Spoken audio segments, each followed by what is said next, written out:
Morning, and the committee shall come to order. We are meeting today to consider 18 bills. All have been properly noticed and circulated electronically along with copies of timely filed amendments and will be available in the committee repository at docs.house.gov. Late amendments are also circulated electronically. Pursuant to committee rules, members of the committee may submit written opening statements for the record. I ask that members may revise and extend the remarks on the bills to be considered at this markup and have those remarks included in the record as well. Without objection, so ordered. Without objection, the chair may also declare a recess subject to the call on the chair. Pursuant to Committee Rule 3I and House Rules 11, Clause 2, I announce that I may postpone further proceedings today on the question of approving any measure or matter or adopting an amendment on which a recorded vote or the yeas and nays are ordered. Documents, amendments, or motions must be submitted to the HNRC docs email from a House-maintained email address. Pursuant to Committee Rule 3L and the latest guidance from the attendant physician, anyone present in the hearing room today must wear a mask covering their mouth and nose, regardless of their vaccination status. Please note that members are responsible for their own microphones. Members can be muted by staff only to avoid inadvertent background noise. Members may also use the grid view and pin the timer so it remains visible. Members who are experiencing technical problems should inform the committee staff immediately. Now, at this point, I don't have an opening statement, but Ranking Member Westerman indicated that he did. Mr. Westerman, sir, you're recognized. Thank you, Chairman Grijalva. And as we convene here today for our fourth markup of the Congress and this committee, I'm once again disappointed that we're forced to huddle around our laptops to conduct committee business rather than meeting together around the dais here in the committee's meeting room. I've said it before, but Zoom meetings are no way to run a country. And while next week the majority intends to require committee staff and members to spend taxpayer dollars to fly all the way across the country to California, the state with the highest number of COVID cases of any state in the union, to support a totally in-person field hearing, today the majority is insisting on meeting virtually, even though many members of the House of Representatives were here in Washington, D.C. as recently as last night to vote on the floor of the House. This is the kind of logic that only makes sense inside of Washington, D.C. My Republican colleagues and I continue to implore the chair to return to our regular order to in-person meetings of this committee and doing that work that our constituents elected each one of us to do. Today's markup leaves me wondering, does this legislation before us really address the national crises that we face today? Deadly wildfires ravaging the West, a crisis at our southern border, skyrocketing energy prices. Any one of these crises of the Biden administration should warrant the committee's full attention. My Republican colleagues and I stand ready to work towards solutions to address the Biden crises. Unfortunately, that's not what the Democrats who control this committee and this chamber have chosen to prioritize today. H.R. 570 creates duplicative regulations on our nation's energy industry that do nothing to contribute to worker or environmental health and safety, and instead have the potential to overload regulators with bureaucratic reports and distracts from their core mission. H.R. 2634 creates new and unnecessary burdens for offshore pipeline owners, establishes arbitrary fees on private industry, and creates duplicative regulatory requirements. Now, I and all of my colleagues are no doubt aware of the recent oil spill in California and the ongoing recovery efforts. However, despite what our majority would have you believe, the truth is nothing in any of these bills would have done anything to prevent the spill or expedite the cleanup. If we want to get to the bottom of the spill's causes, we ought to examine the Biden bottleneck at our seaports across the country, which crowd anchorages and freeze international trade off our shores. I've had the good pleasure to visit the ports in California with Ms. Napolitano in the past, and I've met with port authorities, and one thing they always make me aware of when I'm there is all the counties in my district and across the country that receive goods that come through those ports. And I know that's true because back home in my district, I had a meeting and a gentleman told me the strain that it's causing on his business in Arkansas because of the backups at the ports. And his request was, is there anything we can do to get the National Guard or the military to the port to alleviate these constraints?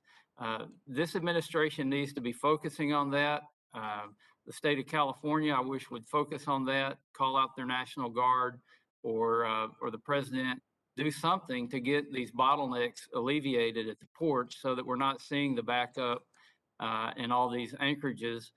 My understanding is we know where pipelines are. They've been mapped, and somewhere the system failed in allowing these ships to anchor in the wrong place. HR 160 amends and reauthorizes the Coral Reef Conservation Act and creates a new grant program to states for coral reef recovery. While I support the worthy goal of coral reef recovery, the Grijalva Amendment undermines the bipartisan nature of the bill by enabling the federal bureaucracy to absorb conservation funding rather than steering these important dollars to states and territories for coral reef restoration. Hopefully, the Gonzalez-Colón bipartisan amendment will be adopted, which would fix this bill and make it acceptable. HR 3075 expands the seafood import monitoring program to all imported seafood species and authorizes $100 million over the next 5 years for the U.S. Customs and Border Protection to expand enforcement of programs intended to prevent illegal practices in the international seafood production. While the goals of this bill may be laudable, again, I ask what I'm sure many of my constituents would as well. With so many crises facing the nation in 2021, is this committee really tackling the kinds of critical issues Americans look to Congress to address? Now, with all that being said, I would be remiss if I didn't highlight several Republican bills Chairman Grijalva has agreed to move today. HR 442 by the Dean of the House, Representative Young of Alaska, would convey approximately 10 acres of land in Sitka, Alaska for the purpose of expanding and improving access to health care for Alaska natives. HR 1975 by Mr. Issa of California would require the Secretary of Interior to take approximately 721 acres of land into trust for the benefit of the Paula Band of Mission Indians in San Diego, California. HR 2074, another bill by Mr. Young of Alaska, would create new opportunities for tribes and promote conservation of the American buffalo by authorizing the Department of Interior to establish a permanent program to develop and promote the capacity of Indian tribes and tribal organizations to manage buffalo and buffalo habitat in the United States. HR 2088 by Mr. Fleshman of Tennessee would place approximately 76 acres of land into trust for the benefit of the Eastern Band of Cherokee Indians. And HR 2107 by Mr. Rutherford of Florida would establish lands around the Port of Jacksonville and historic St. Augustine and along the St. Johns River as the nation's oldest port national historic area. All of the Republican bills taken up Markup address critical local issues in the congressional districts of their authors. I look forward to advancing them today with bipartisan support. Thank you, and I yield back. Gentleman yields. Thank you very much, Mr. Westerman. And now I'll be calling up HR 2643, offered by Representative Brownley. I ask unanimous consent that the Subcommittee on Energy and Mineral Resources be discharged from further consideration of the bill. And without objection, the bill will be considered as read and open to amendment at any point. Let me now recognize Representative Brownley to speak to her legislation. Representative Brownley, you're recognized, please. Thank you, Mr. Chairman, and thank you for holding this markup today and for including my bill, the Offshore Pipeline Safety Act. As members of the committee know, we held a hearing on my bill on May 13th. The bill will require the Bureau of Safety and Environmental Enforcement, also known as BSEE, to update and improve regulations for offshore oil and gas pipelines to ensure active pipeline integrity and to address safety and environmental risks associated with decommissioning of pipelines. As you may know, my bill was introduced earlier this year in response to a GAO report that concluded that there are serious issues with BSEE's oversight of active and decommissioned pipelines. Specifically, GAO found that BSEE does not have a robust oversight process to ensure the integrity of approximately 8,600 miles of active offshore oil and gas pipelines in the Gulf of Mexico. GAO also found that sensing equipment required by BSEE to assess the functionality of these pipelines is unreliable, and there is minimal tracking of the underwater movement of active pipelines, which occurs often due to natural events such as hurricanes, mudslides, geological activity, and shifting sands. Worse, GAO found that BSEE has almost no understanding of the threats posed by these pipelines to the environment. And those problems found by GAO are only regarding BSEE oversight of active pipelines.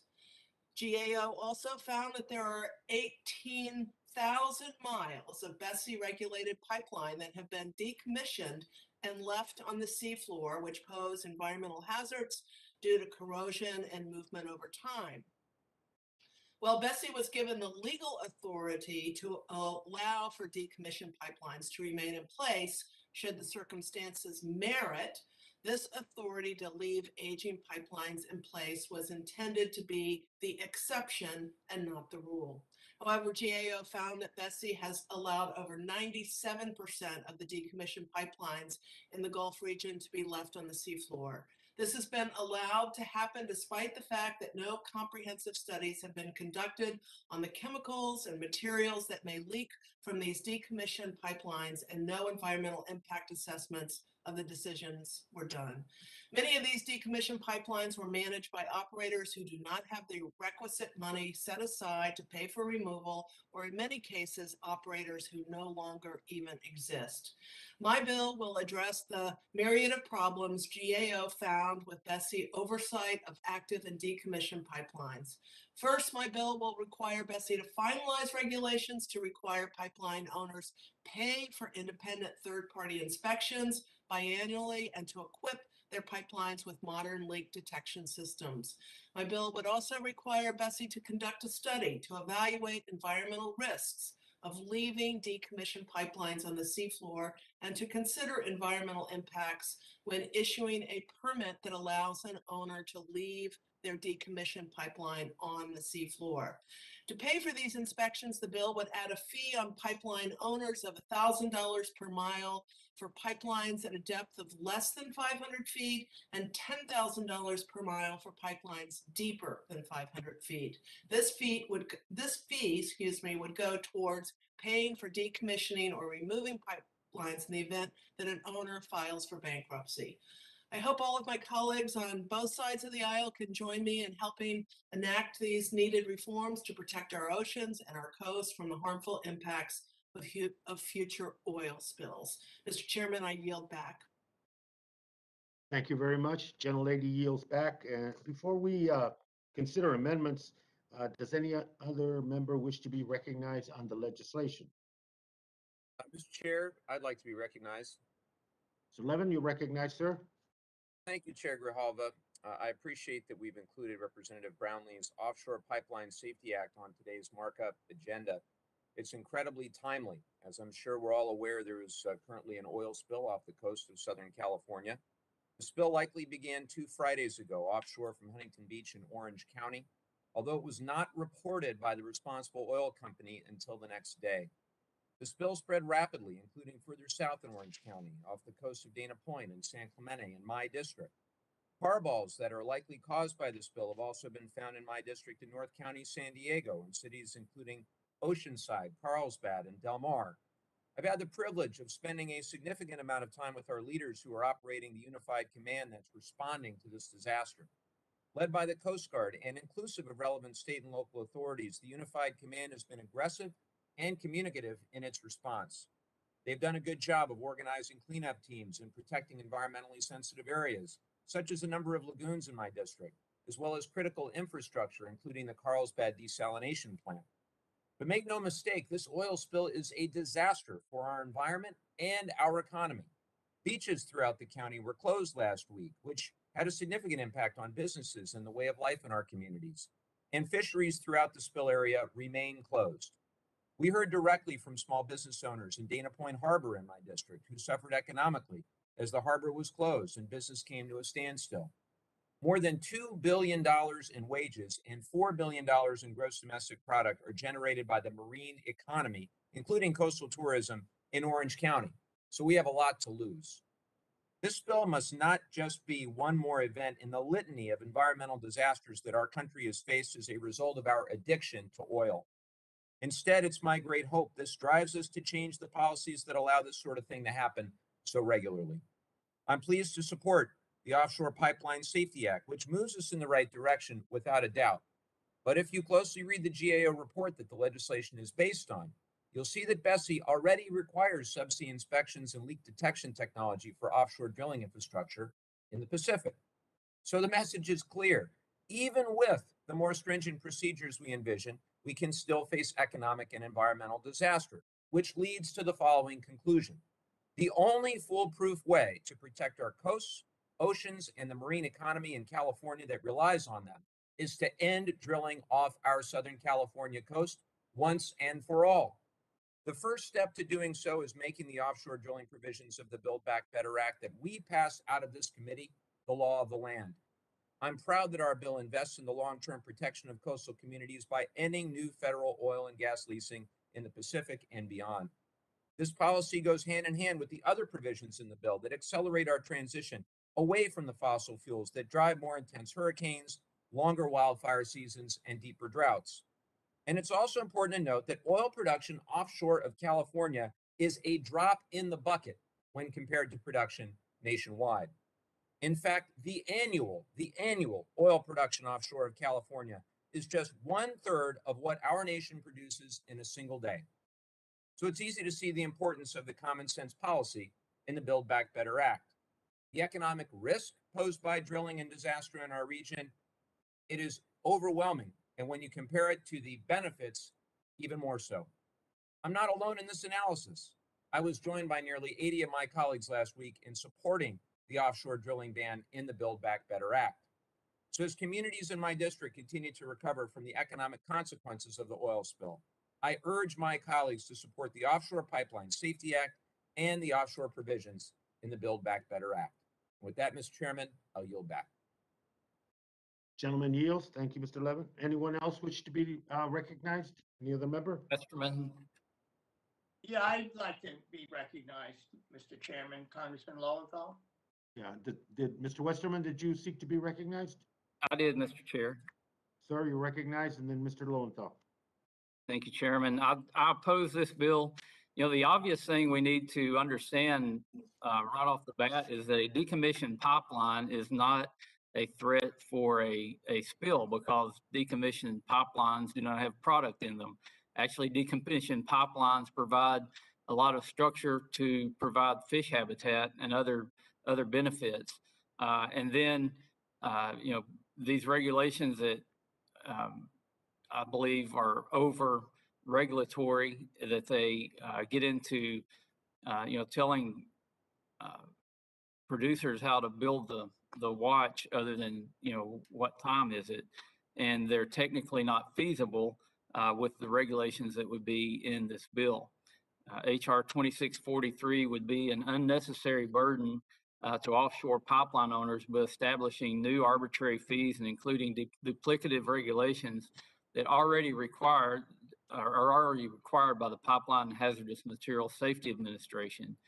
While the pipeline owner's fee established by this bill is meant to cover decommissioning and removal costs should an owner go bankrupt, the Bureau of Ocean Energy Management already sets bonding and security requirements to cover decommissioning and is currently working on updated regulations. This fee isn't even directed to a decommissioning fund as written, but will go straight to the Treasury. And we know that my colleagues intend to use this fee for their budget wish list. It was already included in the Natural Resources Reconciliation Bill to help pay for their $31.7 billion partisan priorities. Let's not forget that pipelines are by far the safest way to transport oil and gas. Pipelines are safer than road, rail, and barge many times over. And we have just seen in California the dire consequences of shipping accidents. It's become increasingly clear that a ship anchor struck and dragged an offshore pipeline 105 feet, creating a 13-inch crack and causing the subsequent oil spill. Possibly even more than one anchor made contact with this pipeline over several months. Who knows how many more accidents may occur if the bottlenecks at our ports are not cleared. Bills like this one would make domestic production of oil and gas more difficult and less competitive, which will only result in more imports brought in on our ships, increasing port congestion even further. If my colleagues want to continue to improve offshore safety, then we should focus on investigating the actual cause of the California spill, the policies that created such a dangerous backlog of ships in the first place, and then work together on ways to resolve it. I repeat, pipelines are by far the safest method of transporting oil and gas. Making them more difficult and expensive to operate only increases the chances that we will import our energy sources instead. And when the ports are as backed up as they are now, accidents can happen. Again, I oppose this bill and I yield back. Gentleman yields. Representative Lowenthal, sir, you're recognized. Thank you, Mr. Chairman, I rise to be in strong support of the Offshore Pipeline Safety Act introduced by my friend from California, Congresswoman Brownley. As we debate these bills today, local, state, and federal officials and volunteers continue to clean up the Southern California beaches and wetlands that have been tarred with oil spilled from a ruptured offshore pipeline. I am thankful that this committee is taking swift action to improve pipeline safety in the wake of this disaster. For decades, offshore drilling has plagued California. In 1969, off the coast of Santa Barbara, we saw the worst blowout in U.S. waters until the Deepwater Horizon blackened our beaches and killed millions of birds and wildlife. 2015, an onshore oil pipeline ruptured, sending 140,000 gallons of crude oil into several marine conservation areas. Beaches were closed, tourism and fishing were devastated, and wildlife perished. And now, once again, Californians are painfully reminded of the consequences of fossil fuel development off our coast, as Representative Levin described. We will get to the bottom of what caused the spill off Huntington Beach, to respond to Representative Westerman. And I assure you that the questions will be asked by the investigators and this committee. Will be asked by the investigators and this committee. But while this investigation moves forward, Congress must take steps that we already know can help prevent future events from happening off California's coast and in the Gulf. It's clear as day as the Bureau of Safety and Environmental Enforcement, BSEE, has major deficiencies in how it regulates and oversees offshore pipelines. Congresswoman Brownley's legislation would enact a set of comprehensive offshore pipeline reforms to address safety issues identified by the Government Accounting Office earlier this year as posing significant threats to the environment, to taxpayers, and coastal communities. The most glaring problems are that the agency does not, and I repeat, does not require subsea inspections of pipelines in the Gulf of Mexico, or require that these pipelines be equipped with leak detection devices. BSEE also allows companies to leave practically all their old abandoned pipelines on the seafloor in the Gulf with little to no oversight. This bill will fix these issues as well as many others. I urge my colleagues to vote yes on this important legislation, and I yield back. Thank you, Mr. Lowenthal, and also to acknowledge and thank you for the field hearing that you'll be conducting in California regarding this issue on October 18th, I believe. Yes. The subcommittee you chair and the subcommittee that Representative Porter chairs, and we look forward to the information and that hearing. And thank you for that. Let me now ask, does anybody else wish to be recognized on the legislation? If not, let me recognize myself. I strongly support HR 2643, the Offshore Pipeline Safety Act, sponsored by our colleague, Representative Brownley. We all know that when you drill, you spill. And when you transport oil through thousands of miles of decades-old offshore pipelines, you also spill. The pipeline rupture off Huntington Beach is yet another wake-up call for Congress. But the weaknesses of offshore pipeline regulations shouldn't surprise any of us at all. In April, GAO found that there is little to zero oversight of offshore pipelines, especially in the Gulf, where most of the infrastructure is located. Representative Brownley's practical and responsive bill would address the failures identified by GAO, including requiring updated Interior Department regulations, excuse me, and without this legislation, I'm convinced offshore pipeline accidents like the one off California's coast that we're dealing with will become more and more common. I urge my colleagues to support this legislation, and I yield back.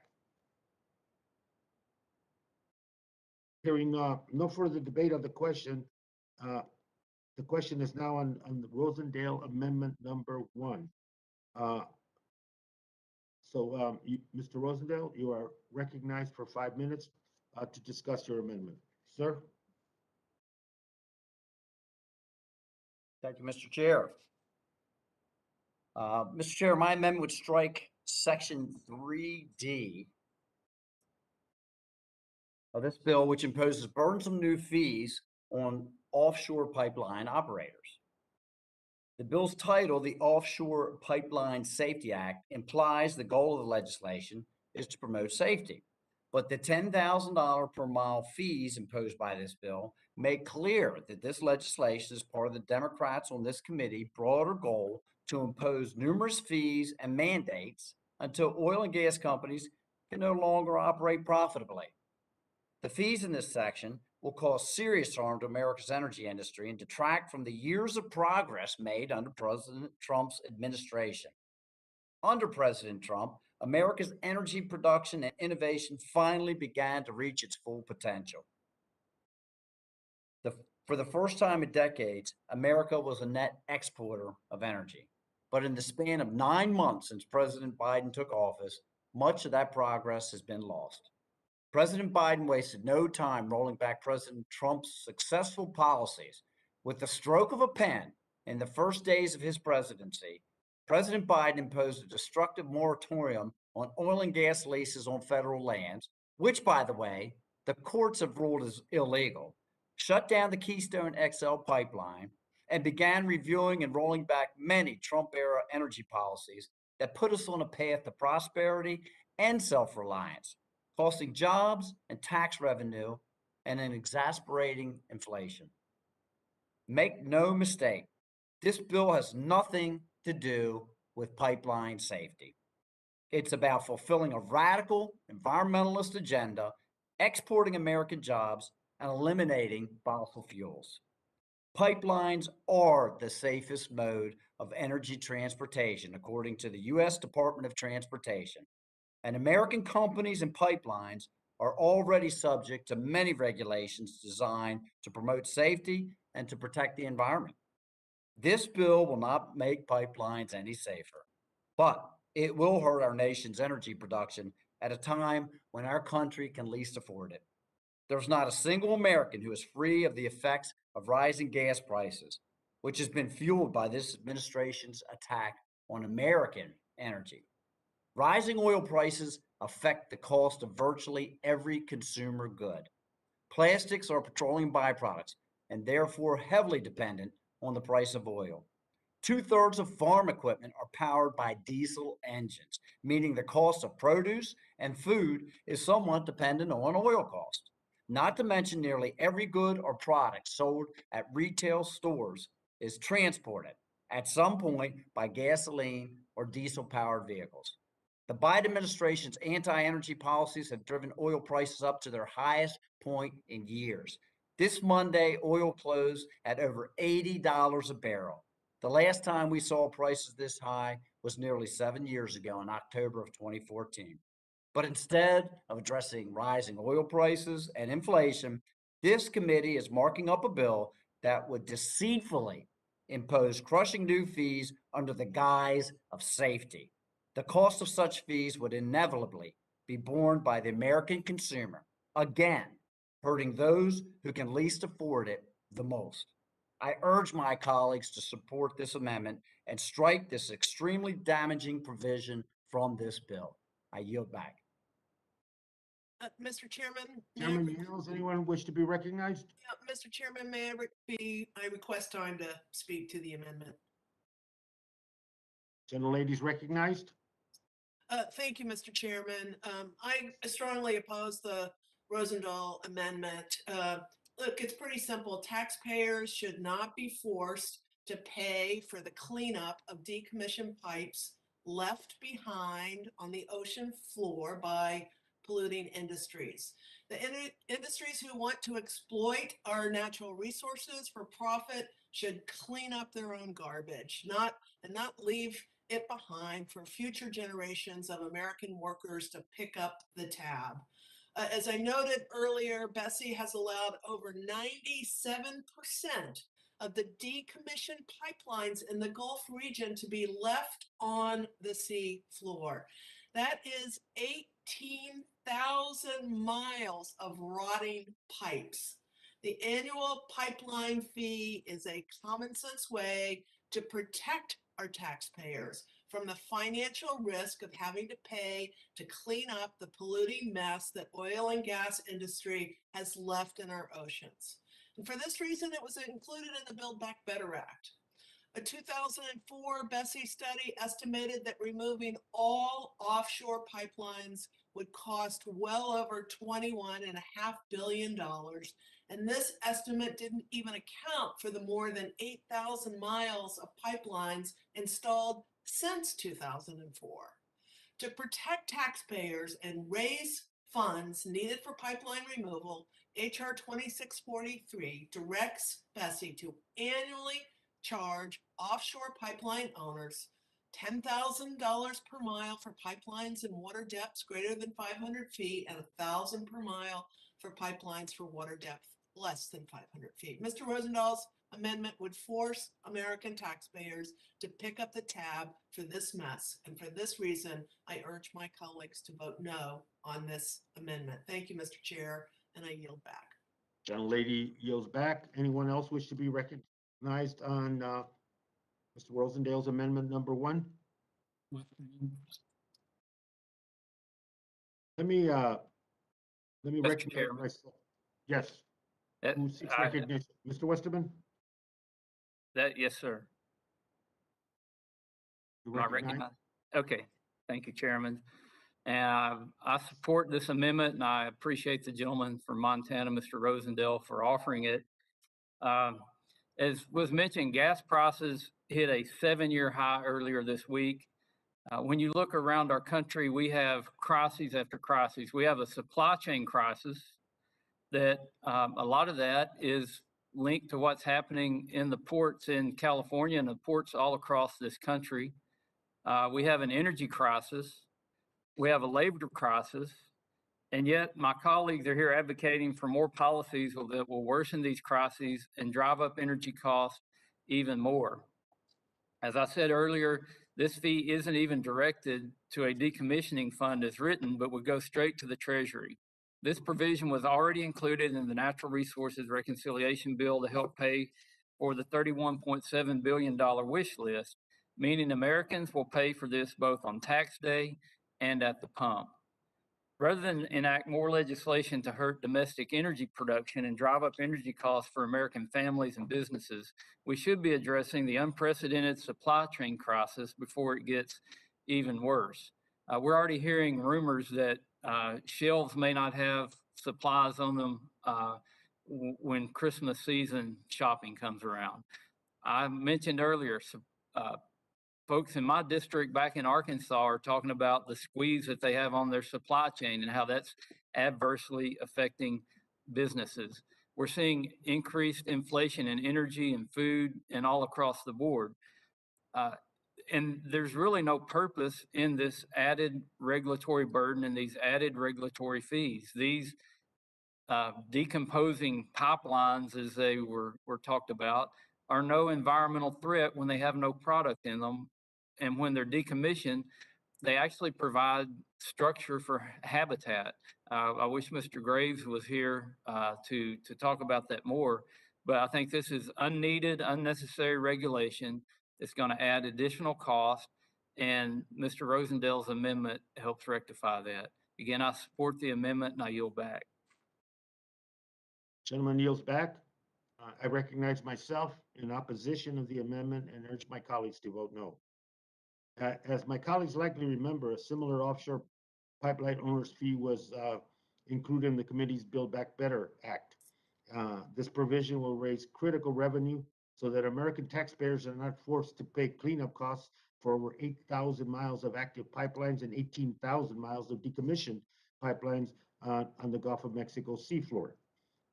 Taxpayers in my district don't feel they should be responsible for cleaning up industry's mess. And by requiring pipeline owners to pay this fee, the provision will raise a significant amount of revenue so that taxpayers are not left holding the entire bag. Limiting the fee just doesn't make financial sense. And, you know,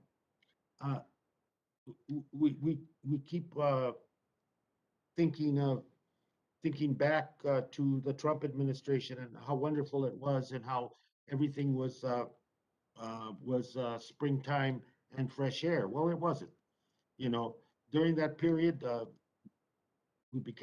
administration was lax and non-existent in its oversight and in its regulatory enforcement.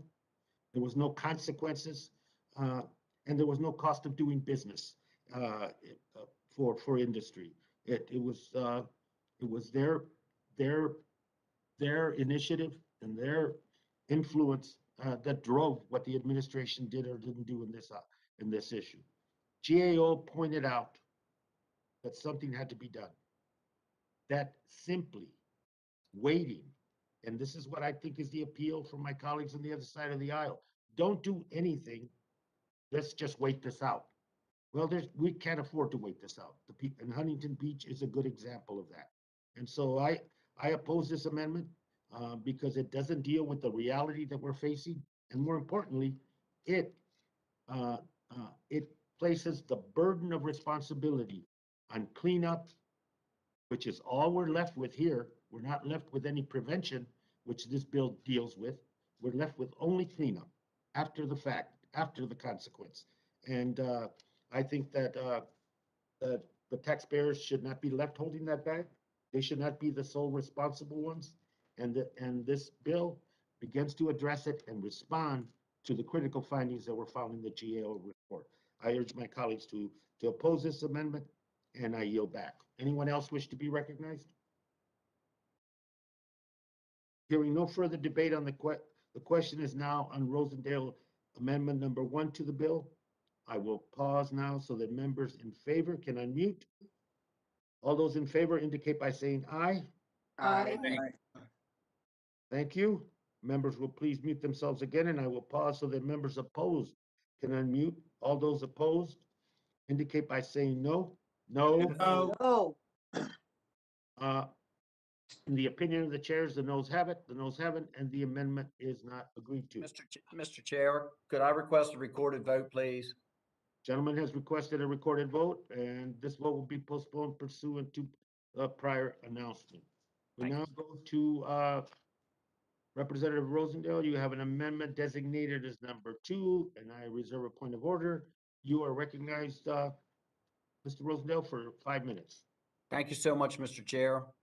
Since President Biden took office, his administration has been laser focused on systematically dismantling the American energy industry that benefits so many of our constituents. American energy is safer and cheaper than foreign alternatives. And importantly, American energy invests in American communities. It's good for our economy and our national security. In Montana alone, the Keystone XL pipeline would have created thousands of jobs, enabling hardworking men and women to put food on the table of their families.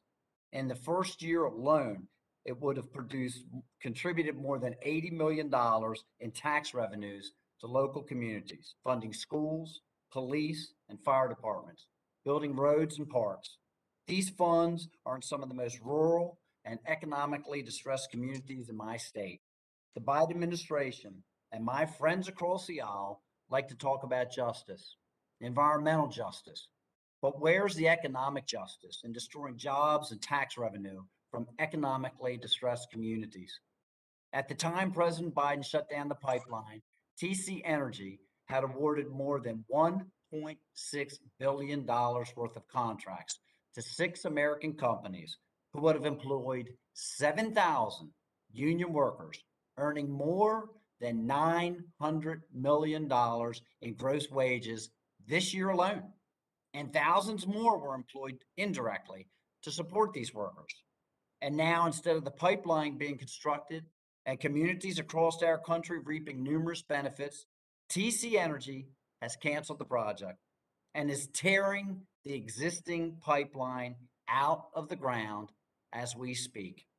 And while President Biden's revocation of the Keystone XL pipeline permit eliminated American jobs and hurt American communities, it didn't eliminate the demand for energy the pipeline would have supplied. Instead, the energy demand will simply be met by other countries, which is why we've seen the Biden administration have to beg OPEC and American president favoring Middle Eastern oil to our own. HR 2643, like President Biden's decision to cancel the Keystone XL pipeline, would harm American energy consumers in the name of supposed environmental protection. This bill would impose new duplicative regulations on U.S. oil and gas pipelines and assess high fees on their owners. The $10,000 per mile fees levied in this bill do not promote safety. Rather, they encourage energy outsourcing to foreign nations, many of which are not friendly to our interests. Unfortunately, this is the left's environmental policy today. America last. House liberals want to cancel the Keystone XL pipeline that would add $3.4 billion to the U.S. GDP during construction alone. They want to regulate, tax, and fine domestic pipelines in the name of safety. I urge my colleagues to seriously consider how these policies will impact our communities and our constituents. These fees won't actually improve safety, but they will cost jobs and energy security. I think it's a shame we could not have a robust discussion on this amendment, as somehow an amendment related to a pipeline isn't germane to a bill about pipelines. So with that, Mr. Chair, I would yield my amendment. I would withdraw my amendment. I would yield back. Thank you, Mr. Rosendale, and we will proceed to the next amendment.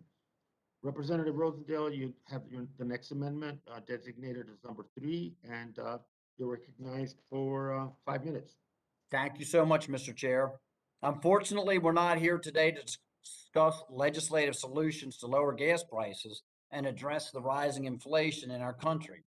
Instead, we're too busy marking up bills like this one, which fits all too well with President Biden's America Last policies.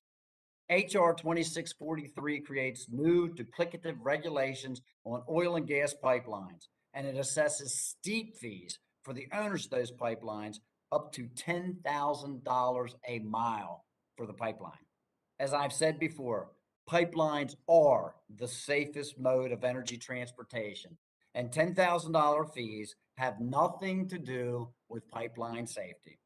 This bill is about putting America last, stifling our energy industry, and empowering our adversaries. $10,000 per mile fees do not promote safety, but they do encourage energy imports from foreign nations like Russia. President Biden wants to impose crushing new regulatory barriers on American industry and simultaneously scale them back on our adversaries. The Nord Stream 2 pipeline is a prime example of this. Thanks to President Biden's recent decision to lift sanctions on the Russian pipeline, it is now fully operable. Nord Stream 2 is an offshore oil pipeline, which, to be clear, is exactly what this bill wants to regulate into oblivion. The Nord Stream 2 pipeline runs over 760 miles from Russia to Germany in water depths as deep as 680 feet. I'm sure my colleagues can do the math. If a pipeline were subject to the fees in this bill, they could easily total over $1 million. But Russian companies won't pay this fee on Nord Stream 2. They also won't undergo any reviews or inspection by FERC, by the Department of Transportation. That, unfortunately, is the left's energy policy today. Russia can lay pipelines as they please, and American energy producers must pay $10,000 per mile on top of the dozens of other fees and regulations that as if the Biden administration will even issue them a permit. My amendment makes clear that America should not be held to a double standard. It would prohibit this act from taking effect until the Secretary of the Department of Interior determines that equally rigorous protections and regulations are in place for the operation of the Nord Stream 2 pipeline. The Democrats on this committee want to regulate the American energy industry to a point where it becomes uncompetitive with the rest of the world. But the irony is our economy suffers and our oil and gas communities decline. And for what? For every pipeline and well that is shut down in the United States, one will open overseas. The only difference is being it will abide by fewer rules and regulations. Sending pipelines and energy production overseas is bad policy all around. It hurts our economy, our workforce, our energy security, and in the long run, it hurts the environment too. I urge my colleagues to support this common sense amendment that ensures the American energy industry isn't irreparably damaged for the benefit of our adversaries. Thank you, Mr. Chair, and I yield back. Any further discussion on the amendment? Anyone seeks to be recognized? Mr. Chairman, I request time to speak on the amendment. Gentlelady is recognized. Thank you. Thank you, Mr. Chairman. I strongly oppose the Rosendahl Amendment number 3. As representative of Ventura County in California, which has considerable oil and gas drilling rights on our coastline, I reject the notion that we cannot take action to protect our coastal communities from the devastating impacts of oil spills through, one way by establishing fees, or that we should somehow delay protecting American communities while we wait for a foreign government to act. This is the United States House of Representatives, and each and every one of us was elected by the people of our respective districts to uphold the United States Constitution, to protect and defend the United States of America. When we take our oaths of office, we don't condition our service to the American people on what other nations do. So please vote no on this amendment. Vote no so that we can take action today to protect our coastal communities from the devastating impacts of oil spills, and vote no so that we can protect our fisheries industries from the catastrophic economic impacts of oil spills, and vote no so that we can do our jobs today. And with that, Mr. Chairman, I yield back. Thank you. Gentlelady yields. Anyone else wish to be recognized on the amendment? Mr. Chairman, Who seeks recognition? I do. Gentlelady from New Mexico, you're recognized. Thank you, Mr. Chairman. Excuse me, I rise in support of this amendment, and I think my colleague lays out very plainly the hypocrisy of this administration, meaning what's good for the goose should be good for the gander, and the overregulation, the burden that we are putting on producers in this bill and in these in the language here just makes no sense at all. And while I know we point back to the Trump administration and talk about the way that they ran this country in terms of energy, I can say that we all benefited from being an energy independent nation. Right now, it feels as though we're trying to cripple every single part of our oil and gas production, whether it's onshore or offshore. And I think that when we're looking at all this environmental justice, climate change, all these things, we're doing a great job of putting our own people out of business and pushing jobs overseas. And there's no way we can police the entire world. She makes sense, the sponsor of the bill, that we can't wait on other nations. But at the same time, we have to be fair and impartial and be thoughtful of what we're doing to our own industry. And if we're going to make our own people pay the price, then we should wait to see what other countries do. But they're not going to act as selfishly and as foolishly as we are in mandating these expensive regulations on their own producers, because they are looking to be energy independent, which we are shoving their way as fast as we can, especially through the executive orders and bills such as this. So I would ask my colleagues to support this amendment. I think it's smart, and I appreciate my colleague bringing it forward. And with that, Mr. Chairman, I yield back. Gentlelady yields. Anyone else wish to be recognized? Representative Tiffany. Tiffany, you're recognized, sir. Mr. Tiffany, Thank you're you, recognized. Chair. I am say that again. Mr. Tiffany, you're recognized. You sought recognition. Yes, I did. Can you hear me, Representative or Mr. Chairman? Yes, I can. Okay, thank you very much. I am so glad that the representative from California in her remarks just said that she is concerned about the safety and security of Americans, and that everyone should be concerned about the safety and security of Americans, because, and I look forward to the time when she is going to protect our southern border, which has been inundated.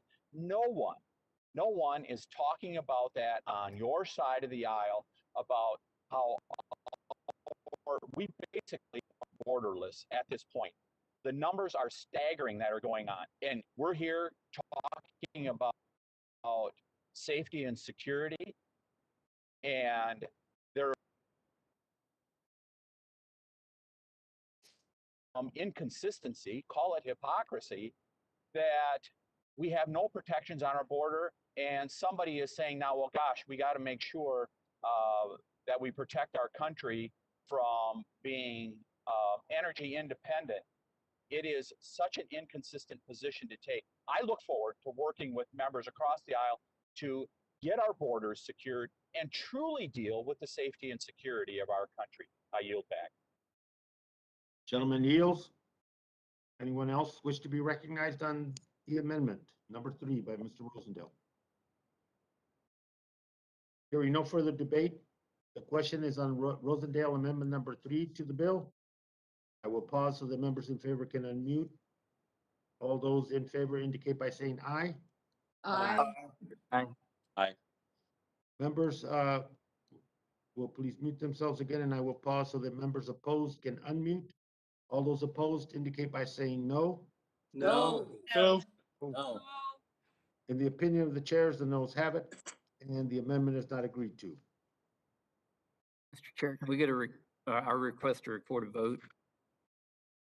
Ranking member has requested a recorded vote, and that will be postponed pursuant to the prior announcement. We now move to Representative Graves, an amendment designated as number 2. Mr. Graves or his designee are recognized for 5 minutes. Thank you, Mr. Chairman. This is Congressman Jerry Carl. I'm going to actually stand in for Mr. Graves. The gentleman is recognized, and Yes. From my personal perspective, a very welcome stand-in. Thank you, sir. Gentleman's recognized. Thank you. This amendment, the recreation fish, the reef fish talking that Graves is talking about, this amendment would prevent any part of this bill from becoming law before we consider the impact of fish habitat provided by offshore rigs and pipeline infrastructure. Here in the Gulf, which I've grown up fishing the Gulf, These pipelines and these offshore rigs are huge in our recreational fishing purposes. Most people, and a lot of the people on this conference, I understand, probably have never been fishing out in the Gulf. I get that, I understand it. But a reef fish needs anything to put its back up next to. It can see to its right, to its left, and obviously in front of it, but it cannot see anything behind it. It can't move fast. So therefore, anything it can put its back up to, it's important. It can make a reef out of anything. And these pipelines are very important. This next week, we've got a group going out with the University of South Alabama. We will actually send down robotics. We will take pictures and look live at some of these pipelines. We're trying to illustrate how important these pipelines and the reefs are in counting these snapper.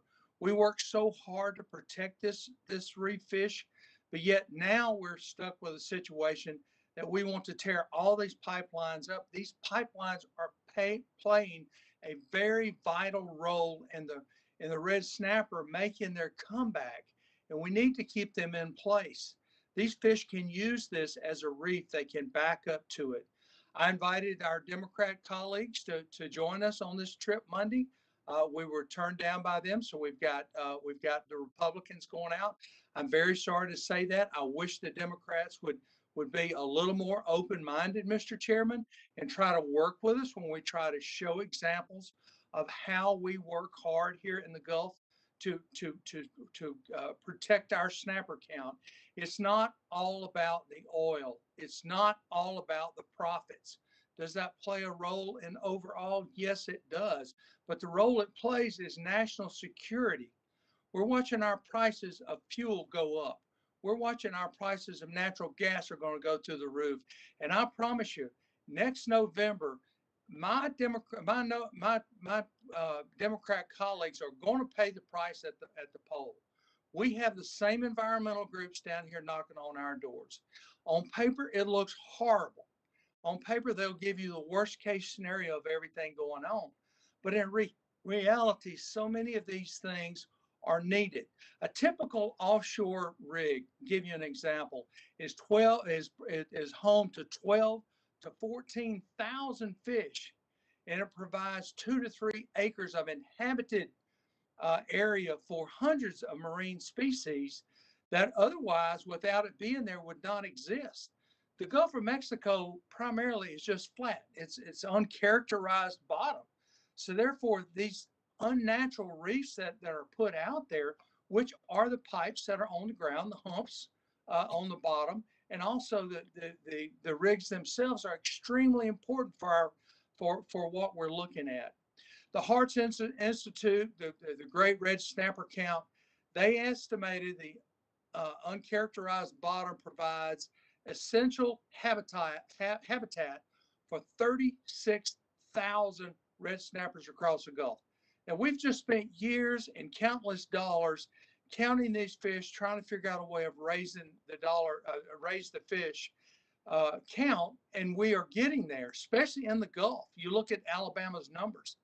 And again, any of my Democrat friends that wants to come down here and go fishing, I will take you personally. I will show you what we've got.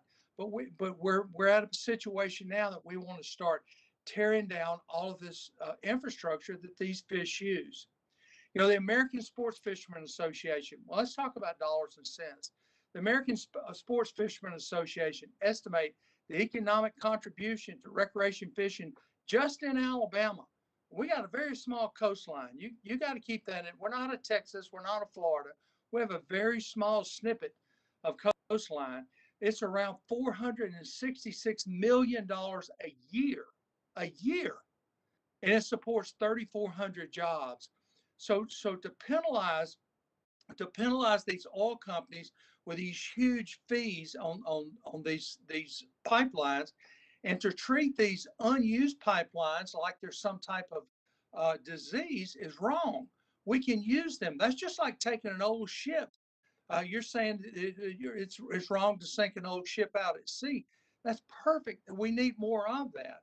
But with the Gulf being as shallow as it is in so many places, it would really prohibit navigation in some areas. So I really, excuse me, I really encourage my colleagues, stop and think about this for just a second. Let's be responsible for helping this snapper count and also other reef fish. I mean, there's so many other reef fish. There's hundreds out there. It's not just red snapper. So when you sit down to eat, remember we've got commercial fishermen that are catching that.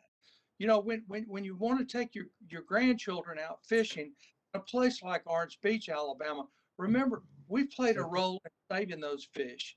But if we start tearing everything out and making all these structures bad or negative, we are working against everything we've worked for. So I encourage my colleagues to please support this amendment. I need your help. I'm pleading. And again, let's look at the habitat of how this is going to affect all this habitat that we're talking about affected in such a negative way. So please, I ask for your support. Thank you, Mr. Chairman. Thank you very much. The gentleman yields, and happy to hear the conversation about the overall health of our oceans. And Mr. Chairman, can I be recognized? well, this discussion today and Ms. Brown's legislation is important. The overall health, the warming of our ocean, the heating of our ocean, acidification, loss of coral reefs, and the list goes on, and the pollution and the endangerment and the loss of species, and our overfishing, etc., are all symptoms of an ocean that needs help. And I appreciate the comments that the gentleman made, that it's that we shouldn't just focus on what has to be extracted and what doesn't have to be extracted, that we have to worry about the overall health of that ocean and those coastal communities. Ms. Brownley, you seek recognition? Yes, Mr. Chairman, please. Thank you, Mr. Chairman, and thank you for your comments. I agree wholeheartedly. I'm going to ignore some of the comments Mr. Carl made with regards to fees, et cetera, in the bill.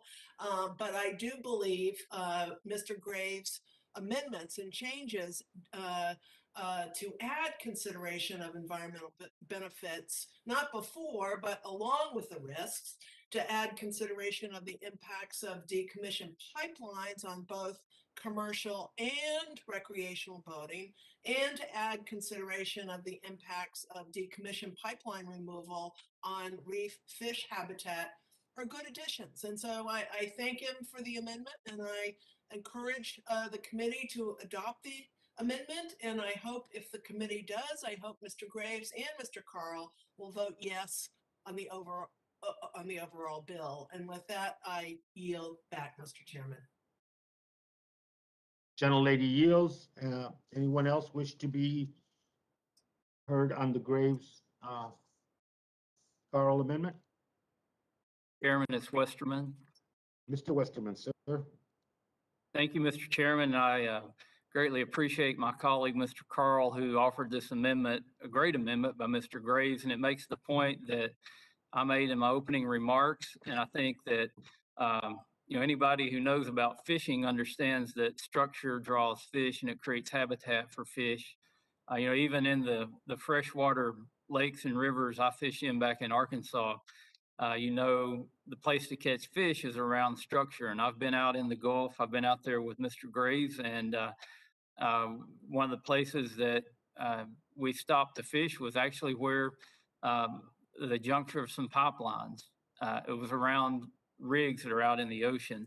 And I believe this is, it's following good science to adopt this amendment that says you're going to consider, all the environmental effects. And I think it goes to show that, a lot of times policies in DC are misguided. They say they want to improve something, but actually they're hurting things. And taking out these abandoned pipelines, which again are empty pipelines, which provide fish habitat, is not good for fisheries. And this amendment, if this bill is adopted, at least will give some protections, and I believe will leave all abandoned pipelines in place, because I believe the analysis will always show that these pipelines provide better fishing habitat. I look forward to being with my colleague Mr. Carl down off the coast of Alabama next week to see firsthand again how man-made structures in the Gulf improve the fisheries. And with that, I support this amendment. I appreciate the majority realizing that this is a good amendment to a bad bill, and I yield back. Anyone else wish to be recognized? Gomer does. Mr. Gomer, sir, you're recognized. Thank you, Mr. Chairman. And I do appreciate the comments. I appreciate the amendment, rise in support of it. We also say that as a graduate of Texas A&M, I'm a big fan of the University of Alabama. I think they're just terrific. With that said, I know as a child growing up in Texas, we heard constantly about the need to stop all drilling in the Gulf of Mexico, that it was going to destroy all the fishing, that it would destroy the fish, the aquatic life in the Gulf of Mexico. We just had to stop the drilling. Years later, we come to find out that just as Mr. Westerman and Mr. Carl have indicated, those drilling rigs became extremely attractive for fishermen because the fish were increasing. They loved the drilling rigs as habitat. And in fact, last I checked, there were several years of delay, a list of places that wanted old drilling rigs to be discarded in different parts of the Gulf of Mexico to help with recreating fishing and fish in that area, because it is habitat. Turns out they love it. I know there's this line of thinking that says, gee, if man's involved, then it's terrible for nature. But those of us that have national forests know if man goes in and cleans the underbrush, creates fire lanes, you don't have as big a problem with forest fires once they get started. And they're easier to put out. They don't go as far. Same with fishing. Unless you have someone like we had some years back, British Petroleum, we had hearings and had learned that there were nearly 800 egregious safety violations that British Petroleum had out on the Deepwater horizon, whereas other similar rigs had maybe 1 to 10. They had nearly 800. There was some thinking at the time that probably the reason the Obama administration did not go after BP was that, in fact, the day the Deepwater Horizon blew out, that they were in they had representatives from BP in a senator's office named John Kerry, working out when they would come out in support of the administration's cap and trade carbon tax program. They were going to be the first big oil company to do that. So some of us felt like they got favorable treatment because of that. And they should never have been allowed to continue drilling with the kind of violations they had. But I was very upset when Deepwater Horizon blew out. I was upset with British Petroleum. And I started near the center of Louisiana. I had a video camera. I was going to record the terrible destruction to the beaches along Louisiana and Florida, all the oil washing the shore that had to be from the Deepwater Horizon. And everywhere I went, I said to the locals, where's the oil? And they said, oh, you need to go about 10 miles further east. And I went for over 200 miles because that was the area where the damage was supposed to be being done by Deepwater Horizon. And there never was anything worth filming anywhere, but constantly go east, and about 10 miles, that's where the real damage was. And it was extraordinary. with the efforts that were made to stop the oil, to soak up the oil, to get rid of the oil, including the natural response, kind of like in California, where there's so much oil seeping out naturally that the ocean seems to just dissipate despite how much keeps seeping out. So man can make a difference. Sometimes what happens naturally is not always best for Earth, especially when you got a volcano that can put out 1,000 years of CFCs. It's kind of tough to compete with nature and some of the destructive damage there, but drilling rigs, pipelines can be very helpful to the fishing population. And that's why I am grateful for the Graves Amendment and Mr. Carl's efforts on behalf of the amendment. And I would encourage people, this is something that is not a terrible thing. It's very helpful. We just have to make sure that we don't have other violations like we had with Deepwater Horizon that went unpunished and undealt with. But I think it's a good amendment and I support it and I encourage everybody else to. But I don't know who that distinguished professor looking guy is. Oh, looks like from California. How about that? That beard looks quite distinctive. But Gentlemen, anyone else wish to be recognized on Graves Amendment designated number 2? Mr. Chairman. Mr. Graves, you're recognized. Thank you, Mr. Chairman. Mr. Chairman, I want to quickly say that first, I want to thank Mr. Carl for offering the amendment. Secondly, Mr. Chairman, we've watched this administration move forward with all of their anti-American energy policies. These policies have simply resulted in us importing more energy from other countries that don't have the same standards, don't have a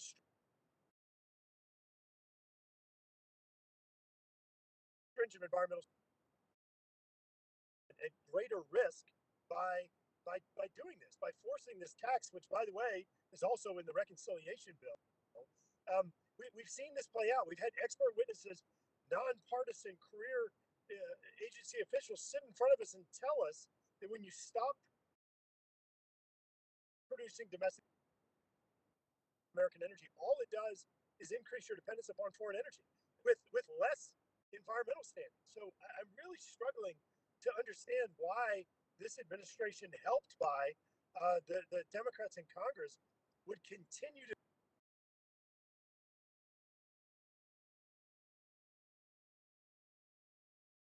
greater threat to the global environment and loss of American jobs.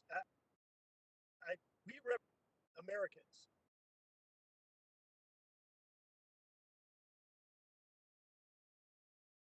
Just said,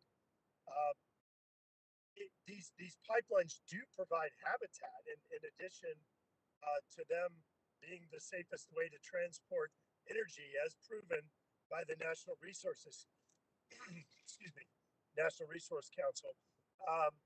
So, Mr. Chairman, I know a lot of this has been said by other members, so I don't want to repeat whatever they've covered. Just say that I think this amendment is common sense. I think that it follows the science, and I urge adoption of the amendment. Gentleman yields. Thank you. Anyone else wish to be recognized on the amendment? Chairman, Who seeks recognition? Rep. Soto. Mr. Soto, sir, you're recognized for 5 minutes.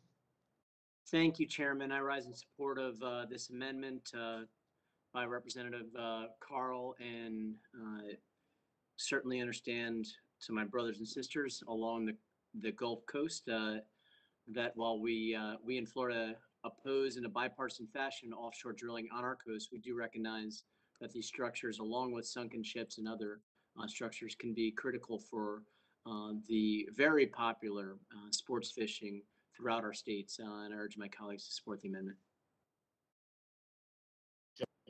Anyone else?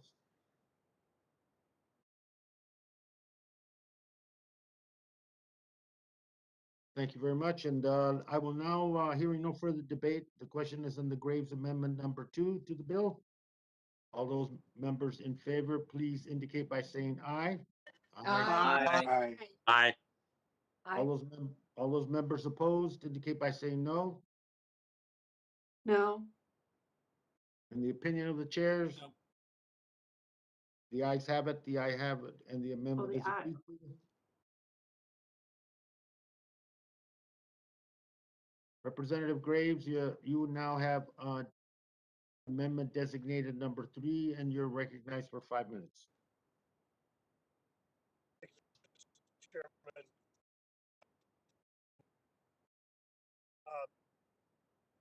The Nord Stream 2 pipeline, as discussed in the previous amendment, is part of this, What is that? I guess, overall effort that we've seen where we are carrying out contrary policies in the United States to we're effectively allowing or facilitating in other countries, and not a greater example than the Nord Stream 2 pipeline. As we watch this administration shut down the Keystone pipeline, they effectively lifted sanctions and facilitated the Nord Stream 2 pipeline, which allows for the transportation of Russian gas into Germany and throughout the European Union.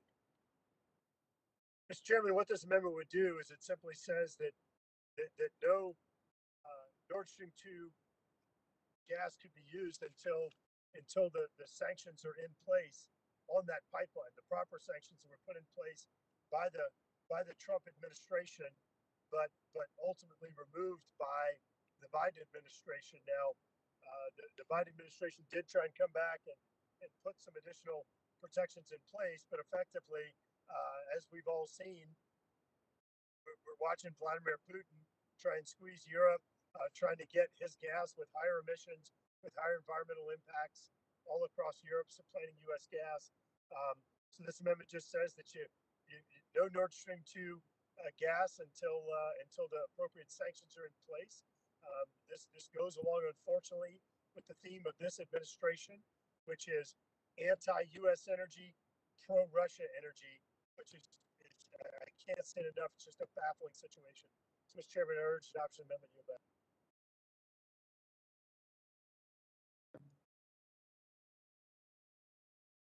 Is he done?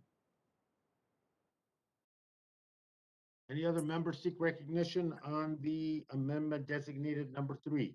Mr. Chairman, I seek recognition. Gentlelady is recognized.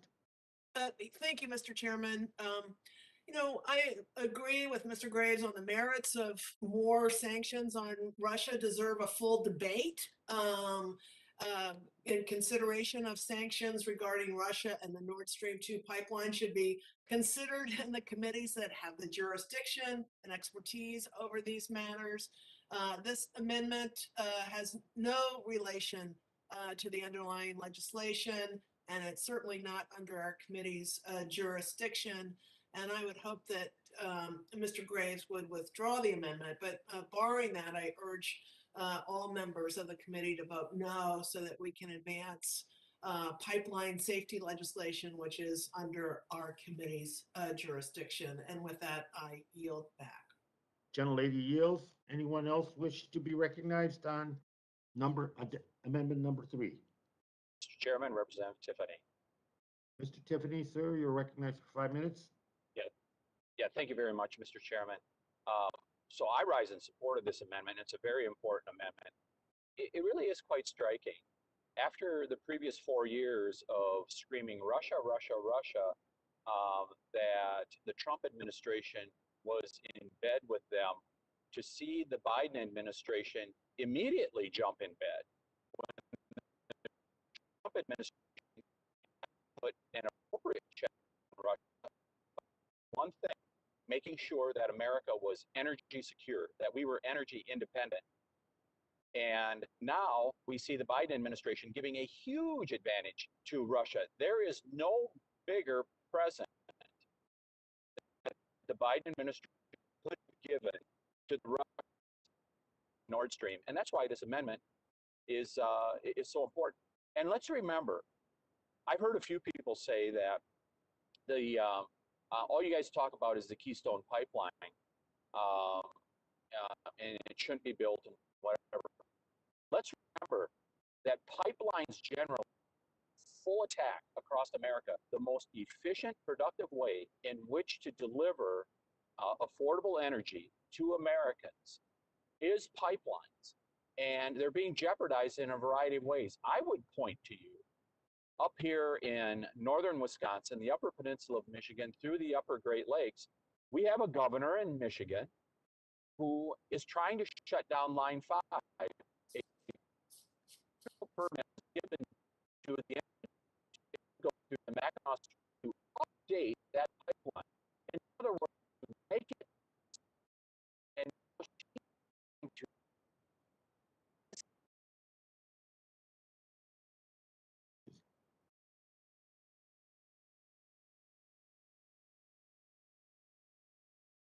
just this committee, but also governors like the governor from Michigan. It is absolute craziness. And I'll give you a very personal example. I paid 80 cents a gallon for propane, which many of us use in rural parts of America to heat our homes. I paid 80 cents a gallon in August of 2020. Guess how much I paid this year? $1.50, same time in August as the previous year.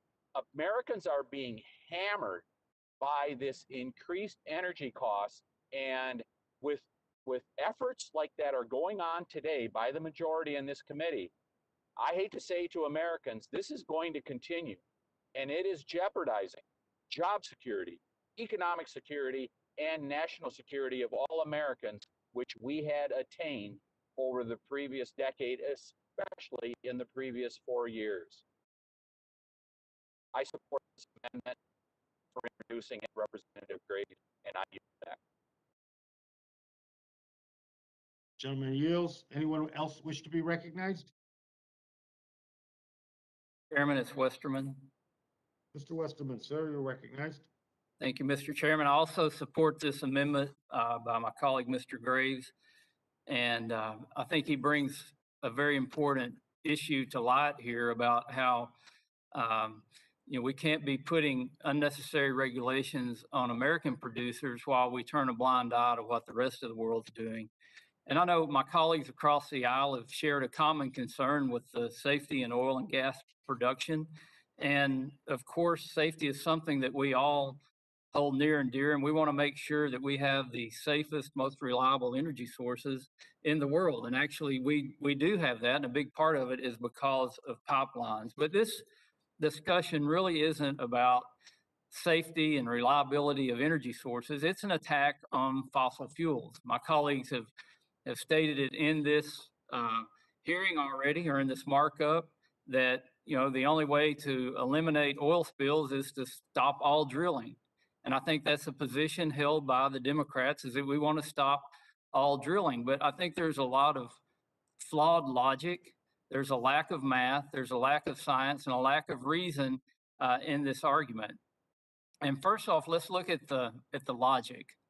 The logic is that we can stop all fossil fuel production and it's going to save the climate. Well, the regulations that are being put in place are actually to stop all drilling in the United States.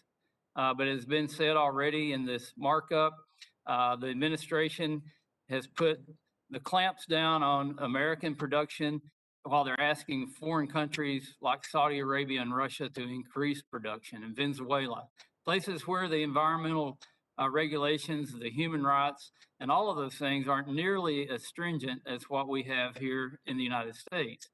And then the left puts up this red herring of electric vehicles. And this is where the math and the science just doesn't add up.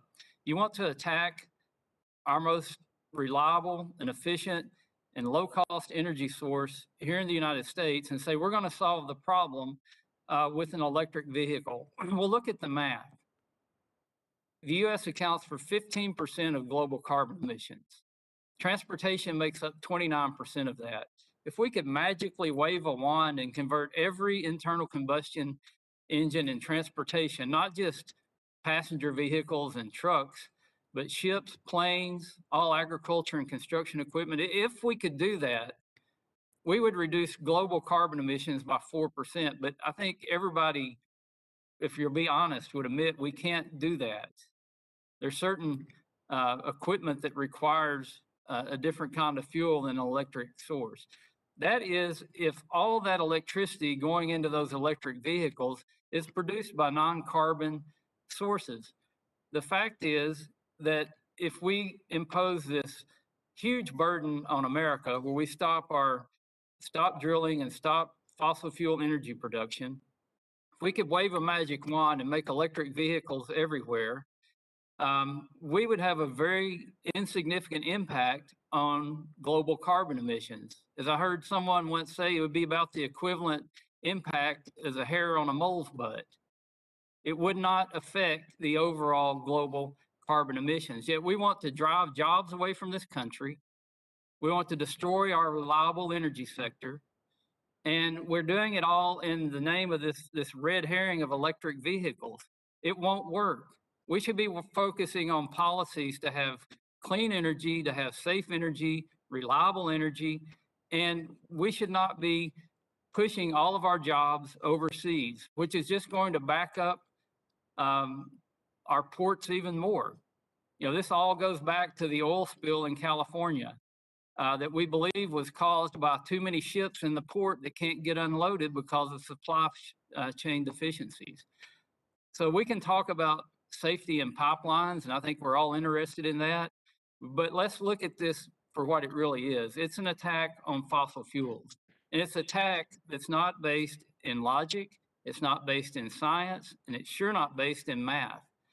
So I support the amendment by Mr. Graves. I'm still adamantly opposed to the overlying or the base bill, even with good amendments in it. So again, this is a good amendment to a bad bill. I support the amendment and I yield back.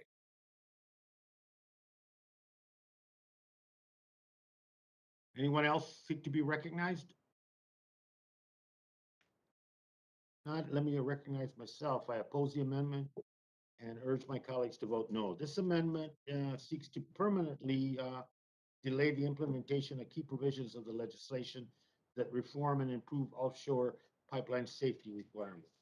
The provision would also delay a provision needed to raise revenue to pay for decommissioning of hazardous offshore oil and gas pipelines. 2004 Interior Department sponsored study estimated that removing all offshore pipelines would cost well over $21 billion. And this estimate didn't even account for more than 8,000 miles of pipelines installed since 2004. HR 2643 addresses important safety gaps identified by the GAO as posing the biggest risk to taxpayers and local communities. You know, the persistent argument that we're going to hear over and over again is either that oil is either produced in the U.S. under weak pipeline regulations or overseas where regulations may be worse or are worse. You know, that's a false choice. It will be, and this amendment would only serve to leave American coastal communities at further risk of offshore pipeline spills that we're seeing now. So I ask my colleagues to oppose the amendment and I yield back. Hearing no further debate on the question is on Mr. Graves' amendment number 3 to the legislation. All members in favor indicate by saying aye. Aye. Aye. All members opposed indicate by saying no. No. In the opinion of the chairs, the noes have it. The noes have it and the amendment is not agreed to. Chairman, I'd like a recorded vote. The gentleman sponsor of the amendment is asked for a recorded vote and it is postponed pursuant to prior announcement. Are there any other amendments to this legislation? Let me,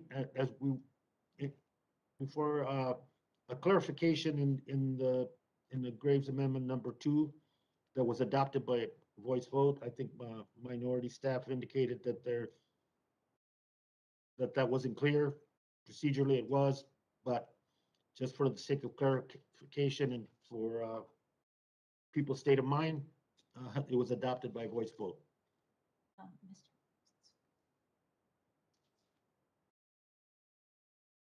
Mr. Graves, you filed a late amendment to this this particular legislation? Yes, sir. Mr. Chairman, number 4. You're recognized, sir. Thank you, Mr. Chairman. Mr. Chairman, I'm going to call this one the Granholm Amendment. I mentioned earlier National Resources Council analysis that by scientists, obviously impartial, that found that transporting energy through pipelines is the safest means of transportation. They looked at ship, rail, truck, all the other means of transporting energy and found that pipelines were the safest. Mr. Chairman, keeping that in mind, by imposing arbitrary taxes on all of these pipelines, you're disincentivizing the safest way to transport energy. It's just baffling. I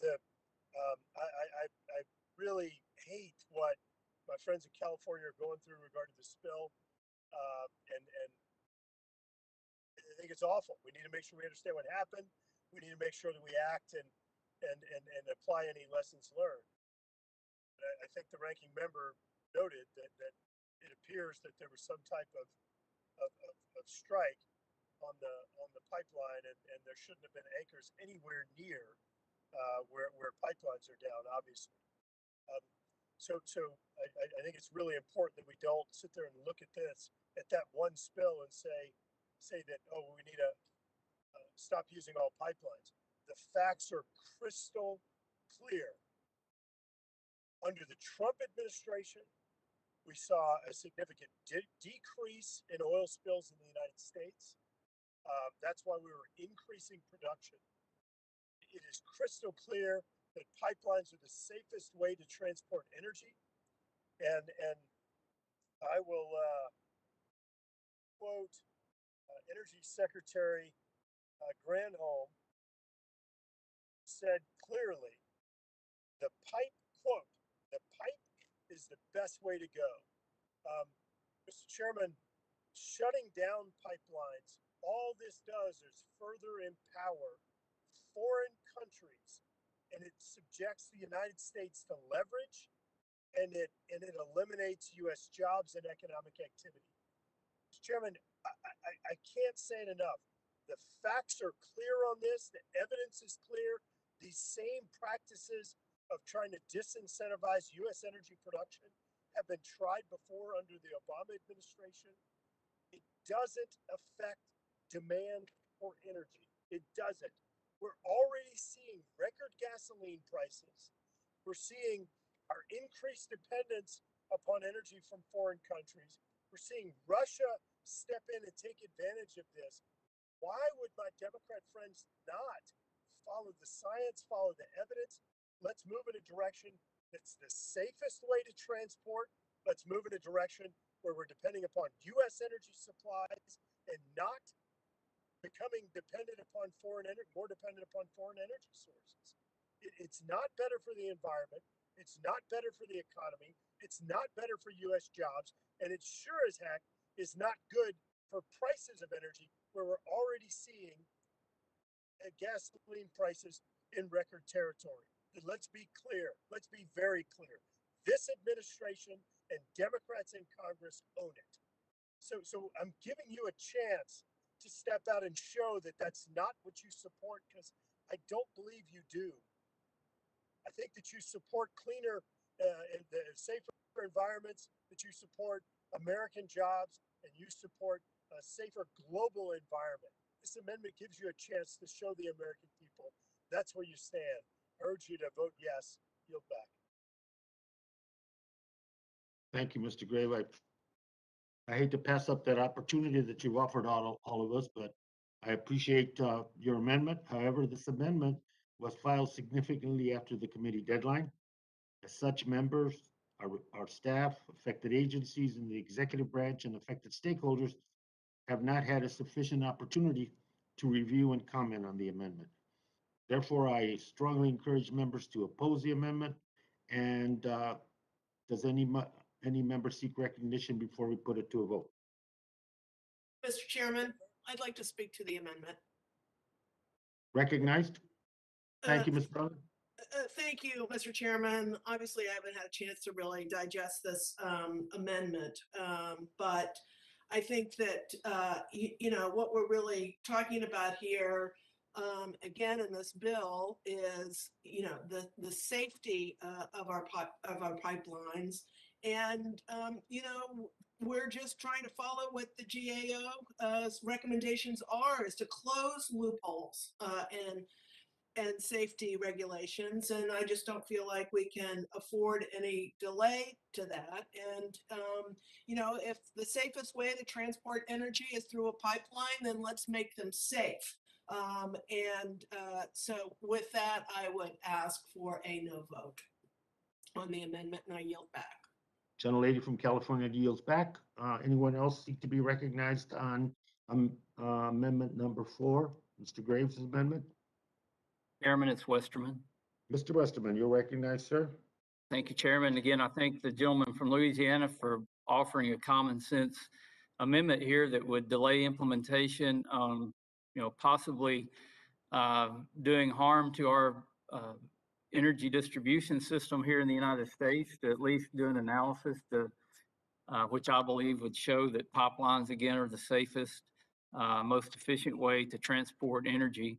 And again, this whole debate is about something much larger than pipeline safety. It's about an attack on gas and oil production in the United States.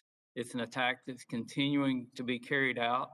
And I ask again, for what purpose? And what difference would it make globally if we stopped all oil and gas production in the United States? Actually, it would increase emissions globally. And I think we have to look at bigger questions, like why did China last year build 38 gigawatts of coal-powered plants? You realize how much that is? That's one huge coal plant every week that China's building. And I think they're laughing, you know, all the way to the bank when they watch us put restrictions on our energy production, and they're the largest polluters in the world and growing. And our response is to help them destroy our energy sector. This makes no sense. It's bad for our country. It's actually bad for the world when we're pushing our wealth out of the United States into rogue countries and putting the burden on American taxpayers. So again, this is just a small part of a larger discussion. It's an attack on fossil fuels. For what reason, I do not know. We should be working on what kind of energy is the most reliable, what kind of energy is the lowest cost, and what kind of energy is the cleanest, and come up with solutions so that other countries will adopt that technology. If you really can care about global carbon emissions, that's the route to take, not thinking we can regulate some kind of global utopia by destroying the U.S. energy sector. I support the amendment and yield back. Gentleman yields back. Any other members seek recognition on Graves' amendment number 4? Can I have a minute from somebody? Excuse me? Asking if somebody can yield me time. Mr. Chairman, Fulcher here. Mr. Chair. Mr. Graves. Mr. Fulcher yields to Mr. Graves. Mr. Graves, you're recognized. Thank you, Mr. Chairman. Thank you, Mr. Fulcher. Mr. Chairman, I just wanted to respond to your comment earlier.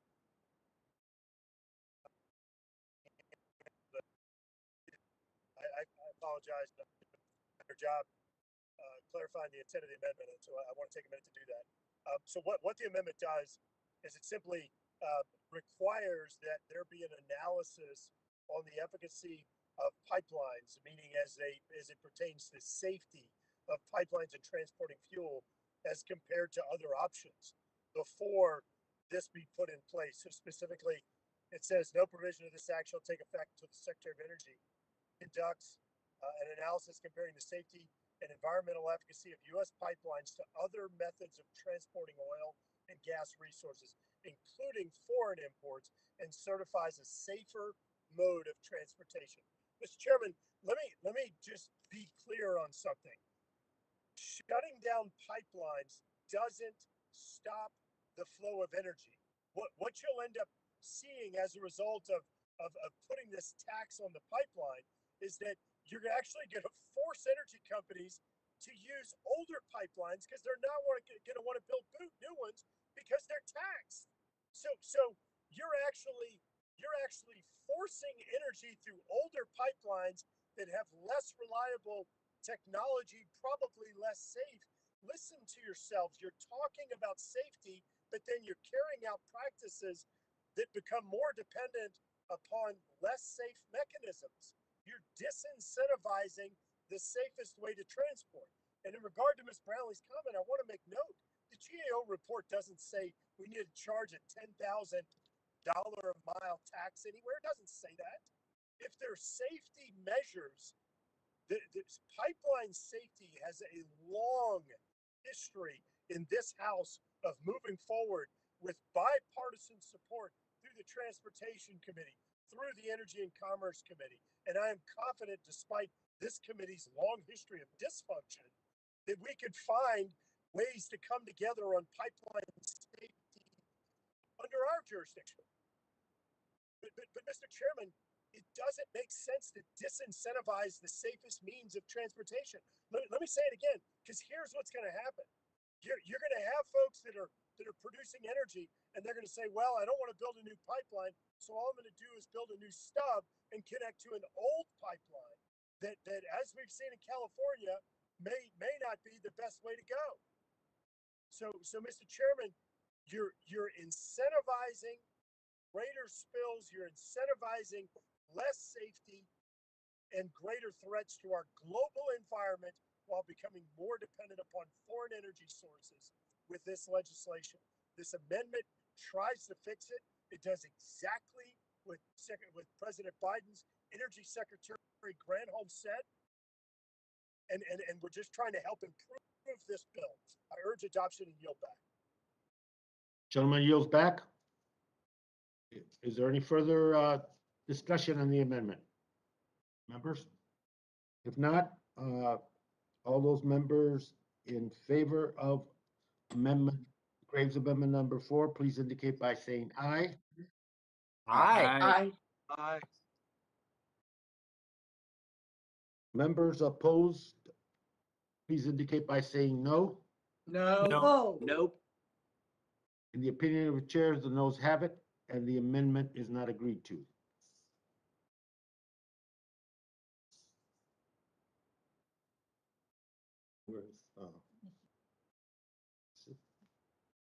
The item for consideration is HR 5. The item under consideration now is HR 570, offered by Representative McEachin. I ask unanimous consent that the Subcommittee on Energy and Mineral Resources and the Subcommittee on National Parks, Forests, and Public Lands be discharged from further consideration of the bill. And without objection, the bill will be considered as read and open for amendment at any point.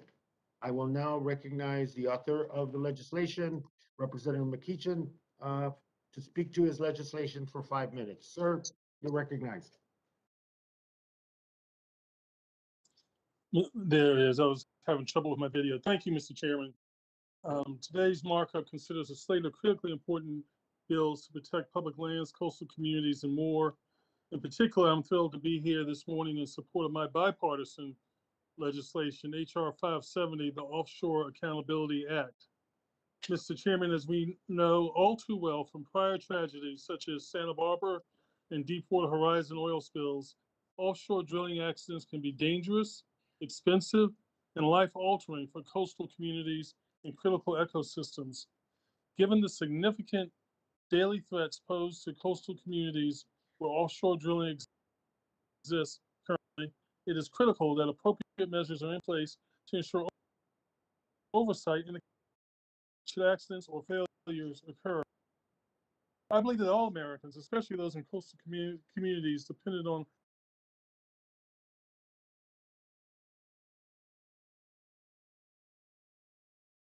the current reporting system for offshore drilling equipment failures fails to meet this basic principle.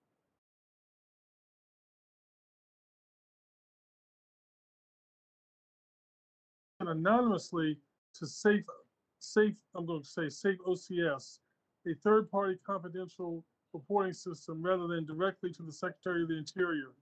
Consequently, this information is not accessible to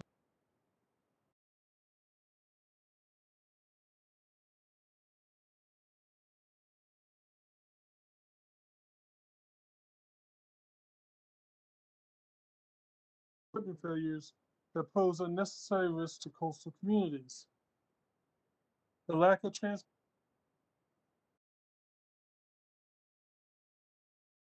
in the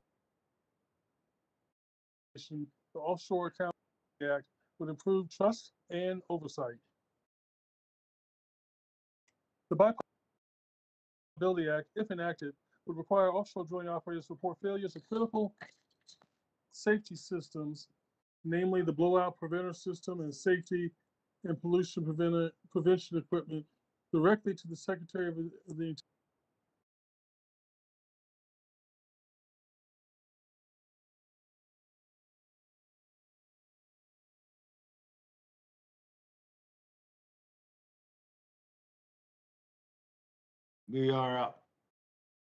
We can't hear Mr. McEachin at this point.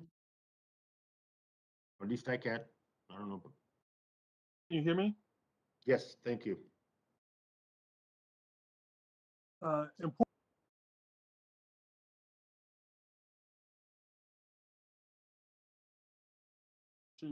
which would continue to remain protected in accordance with existing law.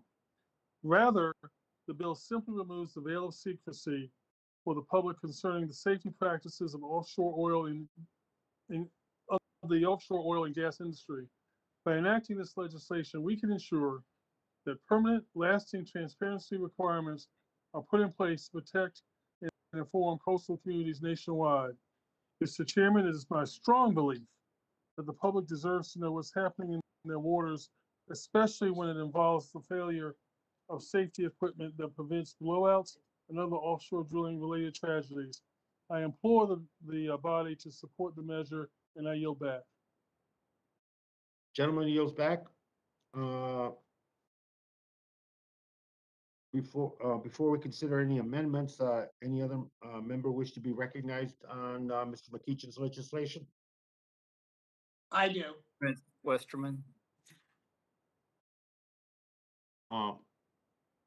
Mr. Westerman, and then I believe Mr. Lowenthal. Yes. Thank you.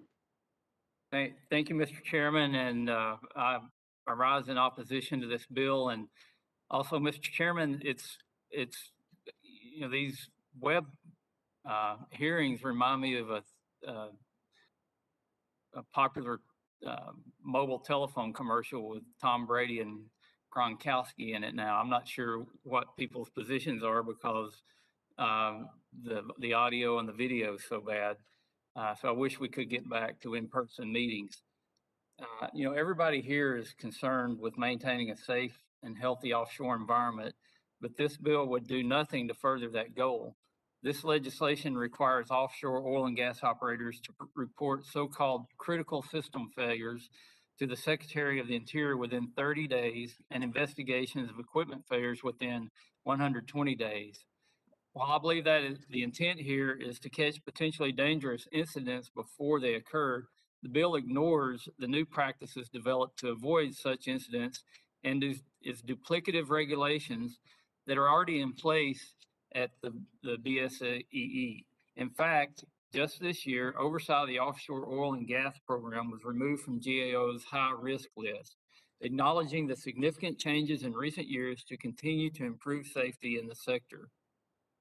Ironically, requiring so much reporting under this bill could actually make operations less safe. In a flood of reports, those incidents that should be highest priority may be easier to overlook by our regulators. And finally, I know all of my colleagues are aware of the recent oil spill in California and the ongoing recovery efforts. I'm extremely eager to have the cause of this spill fully investigated, which reports increasingly suggested was caused by the anchor strike from a vessel. Nothing in HR 570 would have prevented the pipeline from being struck by an anchor or made it less likely to crack as a result. No one wants to see another oil spill. In my view, the first thing we need to do is prevent a similar incident. And the way we do that is by intensive oversight of the ports and an investigation into why a pipeline in a non-anchorage area was struck and dragged 105 feet. And where was the Coast Guard when all of this happened? Those are the questions that need answered. I'd really like to know what we're going to do about administrative policies that have created such tremendous congestion at our nation's ports. HR 570 is yet another example of duplicative regulations that would again have done nothing to prevent the incident we just saw in California. And also, this is just another attack on America's energy production, which at the end of the day, American consumers are going to pay the price for it. I again urge a no vote, and I yield back. Gentleman yields. Gentleman from California, Mr. Lowenthal, you're recognized. Thank you, Chair Grijalva. And thank you for including two bills from the Energy and Mineral Resource Subcommittee in today's markup. The oil spill off the coast of California is as tragic as it was preventable. And this latest environmental catastrophe highlights the simple fact that where you drill, you will spill. As we are currently experiencing, our coastal communities bear the brunt of environmental, ecological, and economic impacts from offshore oil spills and pipeline ruptures. I am wholeheartedly opposed to more drilling off California, and I'm proud to be a co-sponsor of Representative Levin's American Coast and Ocean Protection Act and Representative Huffman's West Coast Ocean Protection Act. I also support winding down and phasing out existing offshore operations as quickly as possible as we transition to a clean energy economy. But as long as offshore production continues, we must be doing all that we can to hold companies accountable by restoring common sense safety and transparency protections that were weakened under the Trump administration. I strongly support Representative McEachin's legislation to hold offshore companies accountable by requiring public disclosure of critical safety system failures. This was a common sense reform enacted following the Deepwater Horizon disaster and must be restored and strengthened. I urge my colleagues to vote yes on the legislation, and I yield back. Gentleman yields back. Anyone else wish to be recognized? Mr. Chairman, I would like to be recognized. This is Gentlelady's Representative Stansbury. Gentlelady from New Mexico, you're recognized. Thank you, Mr. Chairman. I wasn't planning to speak this morning on this legislation, but I have to say that I am honestly shocked by some of the misinformation that I've heard this morning about both international and domestic energy production and safety.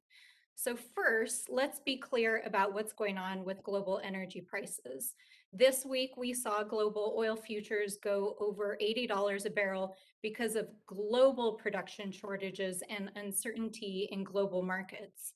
In particular, we're seeing increasing energy demands as we're coming out of the pandemic and price volatility due especially to OPEC production uncertainty in the Middle East. And that is what is driving a spike in global oil prices, not domestic environmental policies or energy policies. We're also seeing increased natural gas costs globally due to Asian LNG markets. So this is about global supply and demand, not domestic policies. And in fact, let's get the facts straight. According to the U.S. Energy Information Administration, U.S. production is expected to increase by 1 million barrels a day now until the end of 2022. So the reason we're seeing these surges in global prices is due to global forces, and American producers are actually benefiting from this surge in prices and are making massive profits and increasing their production. So let's be clear. As public officials, we have a responsibility to be truthful with the American people and not just make up facts anytime it suits us.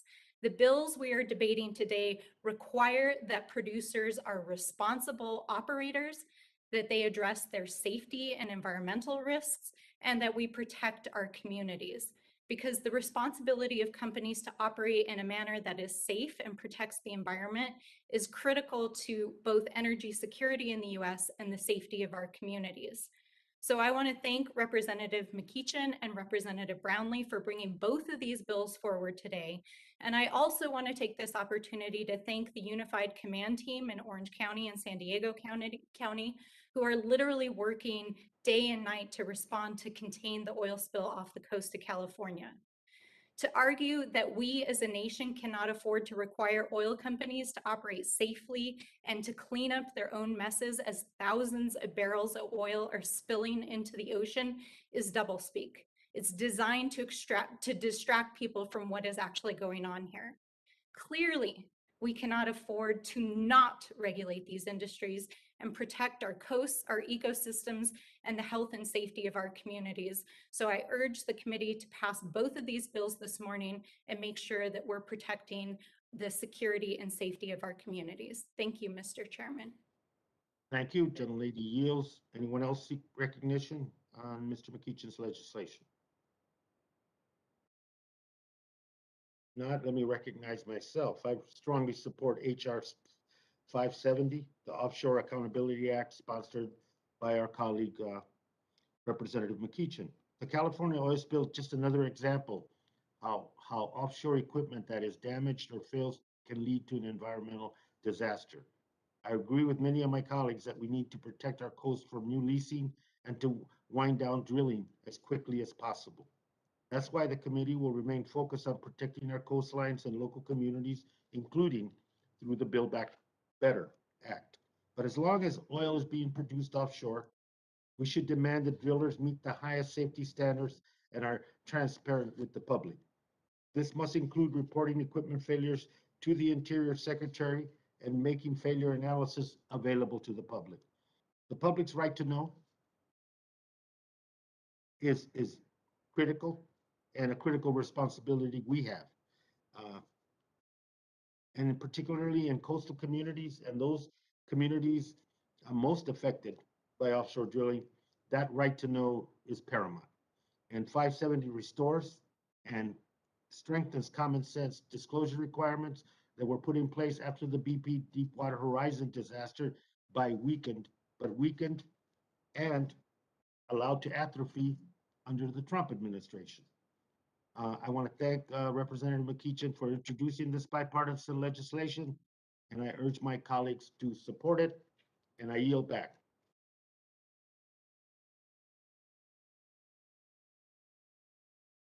If there's no further debate, we can begin the amendment process. Representative Rosendale, you have amendment designated as number 1, sir, and you're recognized for 5 minutes. Thank you so much, Mr. Chair. Since the very first hearing, it's been clear the intent of my Democrat colleagues on this committee is regulating traditional energy out of existence. While we all want to avoid marine oil spills, this bill ignores the existence of current industry safety practices developed by pipeline operators and equipment manufacturers specifically developed to avoid these unfortunate instances. This bill seeks to impose costly, burdensome, and duplicative requirements on offshore oil and gas pipeline operators, as well as equipment manufacturers. This is the approach we sadly see from the current administration and many of our colleagues when it comes to traditional energy. The answer is always more taxes and more regulation. And then the answer is always to plead ignorance and claim that this will only hurt the evil corporations and no one else. It's as if these companies don't employ our constituents, or that our constituents aren't consumers of the energy produced by these companies. It's basic economics. When additional expenses are imposed on a company, then they end up getting passed along to the consumer in the form of increased cost. And compliance costs resulting from the burdensome regulations imposed by this bill are no different. And far from just impacting large corporations, burdensome regulations like this always impact small businesses the most. Their margins are much slimmer, and they simply don't have the resources to comply with many of these mandates. I fear this could disproportionately harm our small operators and lead to further consolidation in the industry, in turn benefiting the large corporations that my colleagues seek to harm. At a time when this committee should be taking up legislation to decrease the cost of energy, I believe that it's imprudent that we are considering legislation that could exacerbate skyrocketing energy costs, which are the result of policies like these that continue to impact those who can least afford it the most. That's why I'm proposing this amendment today. This is a simple amendment that would ensure that prior to this bill being allowed to take effect, the Secretary of Interior would have to certify that it would not result in increased compliance costs for offshore oil and gas pipeline operators or equipment manufacturers that could be passed on to the consumers. If, as I'm sure all my colleagues will claim, that somehow these costs will be de minimis, or the costs will fly in the face of basic economics and somehow not be passed along to energy consumers, what's the harm in supporting the amendment? I would happily admit that I was wrong.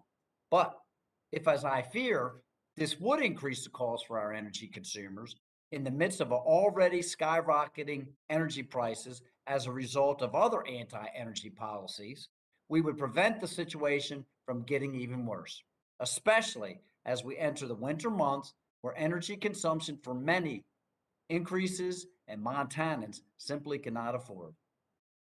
With that, I urge passage of this amendment, and Mr. Chair, I would yield back. Gentleman yields back. Any further discussion of the amendment? Anyone Mr. seek Chair, recognition? I'd like to respond to the amendment. Mr. Lowenthal, sir, you're recognized. Thank you, Mr. Chair. I oppose this amendment and urge my colleagues to vote no. This amendment does nothing to improve the legislation's fundamental goal, which is to increase transparency and accountability for offshore drilling safety system failures. HR 570, let's be clear what it is bipartisan legislation that restores and strengthens common sense transparency requirements that were implemented following the 2010 BP Deepwater Horizon oil spill, the nation's single worst environmental disaster. This legislation is in no way burdensome. It simply requires companies to adhere to reporting requirements that were largely required before the Trump administration weakened them in 2018. I ask my colleagues to oppose this amendment, and I yield back. Gentleman yields back. Anyone else seek recognition on Mr. Rosendale's amendment number 1? Mr. Chair, Gentlelady from New Mexico, Representative thank you. Harold. Thank you, Mr. Chairman. I actually rise in support of this amendment. It makes sense. And actually part of the way that we protect our environment, communities, and consumers is by not passing on compliance costs that will end up being paid for by the end user, the very people, like my colleague says, we aim to help. I think that what we are looking at is duplicative. We already know that operators report to the Department of Interior, and I'm concerned with that since this very committee has been waiting over 3 months for a report that has to do with the leasing and the drilling on federal lands. So I feel like we're piling more work on a department that is not capable of responding quickly.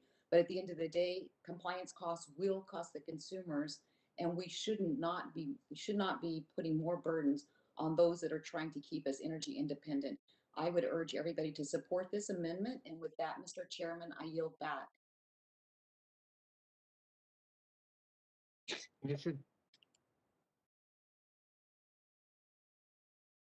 Anyone else? No? There's no further debate. The question is on Rosendale Amendment number 1. Excuse me? It's Westerman. I was trying to get your attention to speak in favor of the amendment. All you have to do is smile, Westerman, and I'm there. Mr. Westerman, you're recognized for 5 minutes, sir. Thank you, Mr. Chairman. I do support the gentleman's amendment. And I believe the reason there's not support of the amendments because those who are supporting the underlying legislation realize that if there was a determination by the secretary on if this will increase compliance costs for operators and equipment manufacturers, and that cost would be passed on to consumers. I think that's the truth of what this bill is actually trying to do, because I believe this bill, again, does nothing to protect our coastal waters. It does nothing to improve pipeline safety.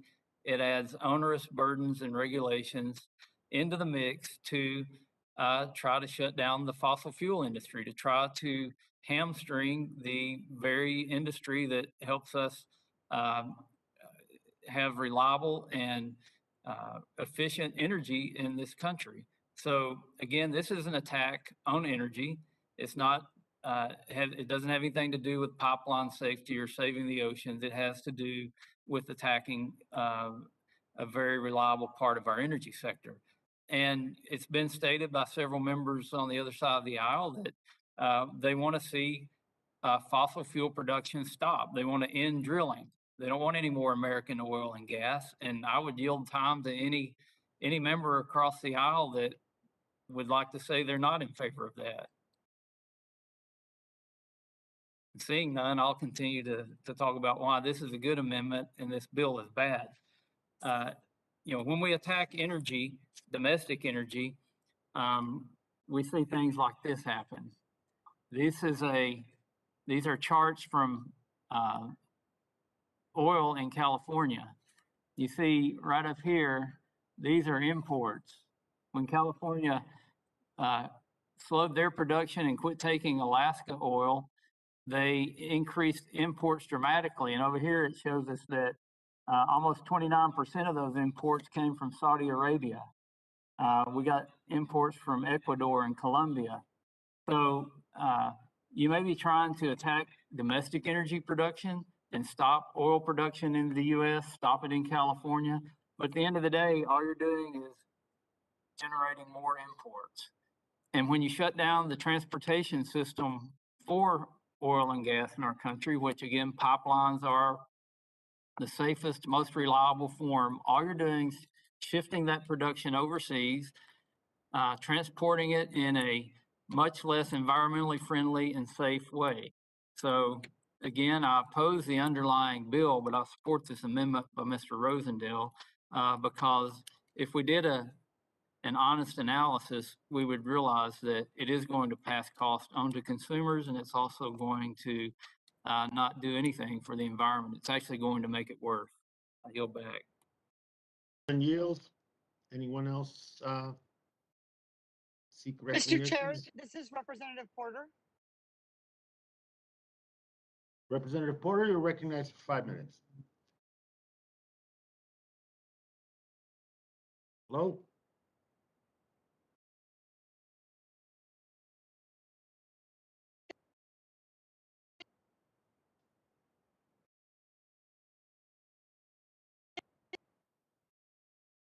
We're having some difficulties in the transmission.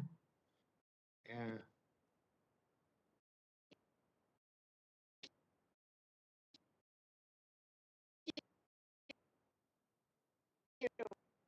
Representative Porter? I oppose this amendment. The costs of drilling and not. Mr. Chairman, we can't hear the gentlewoman from California. Representative Porter. Mr. Chair, did she just say she supported that amendment and drilling? Nice try. Representative Porter, let's hold your comments until we can deal with the technical issue, and then we'll go to another member that seeks recognition at this point. Until those transmission issues are corrected. Is there anyone else that seeks recognition on this legislation? On the amendment? Mr. Chairman, I'll just speak briefly to the some of the comments I've heard from the other side, if that's all right. Mr. McEachin, you're recognized. Thank you, Mr. Chairman.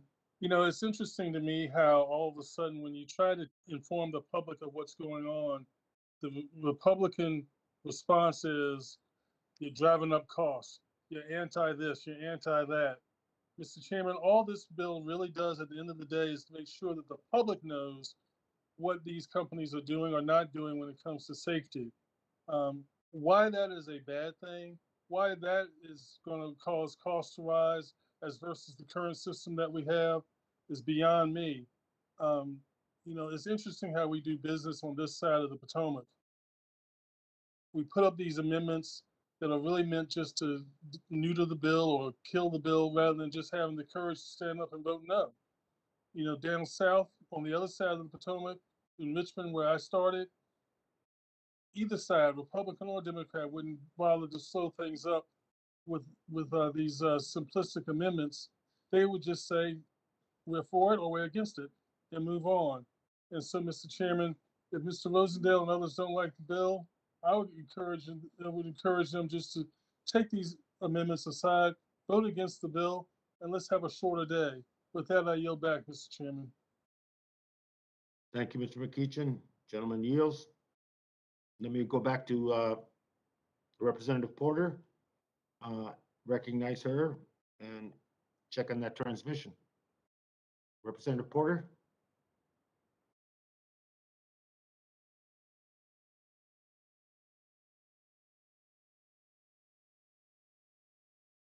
Any further discussion? Any other member wish to be recognized on the amendment?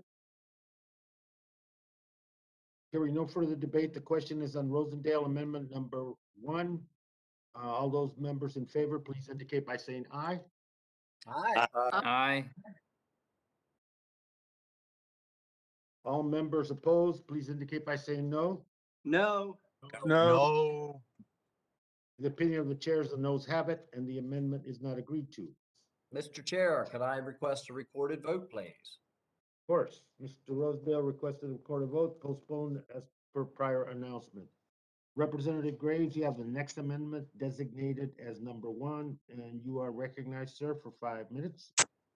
Thank you, Mr. Chairman. Mr. Chairman, I think where to start here. So first of all, we had Ms. Salisbury come out and say we need to talk about facts and how we're distorting reality. So let's go through that a little bit.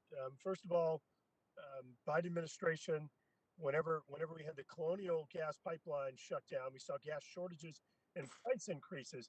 That's an indication of what happens when you cut off supply. This legislation, as well as the previous legislation, is designed effectively to impose further costs on domestic energy that foreign energy is not similarly subjected to. This is economics 101. You add to that the fact that this administration did an executive order stopping new exploration and production activities. You've got clear ESG objectives within the administration that's trying to cut off access to capital for domestic energy projects. And you've got all of this talk out there imposing further costs on emissions. All of these things result in decreased domestic production of energy, which we were energy independent last year.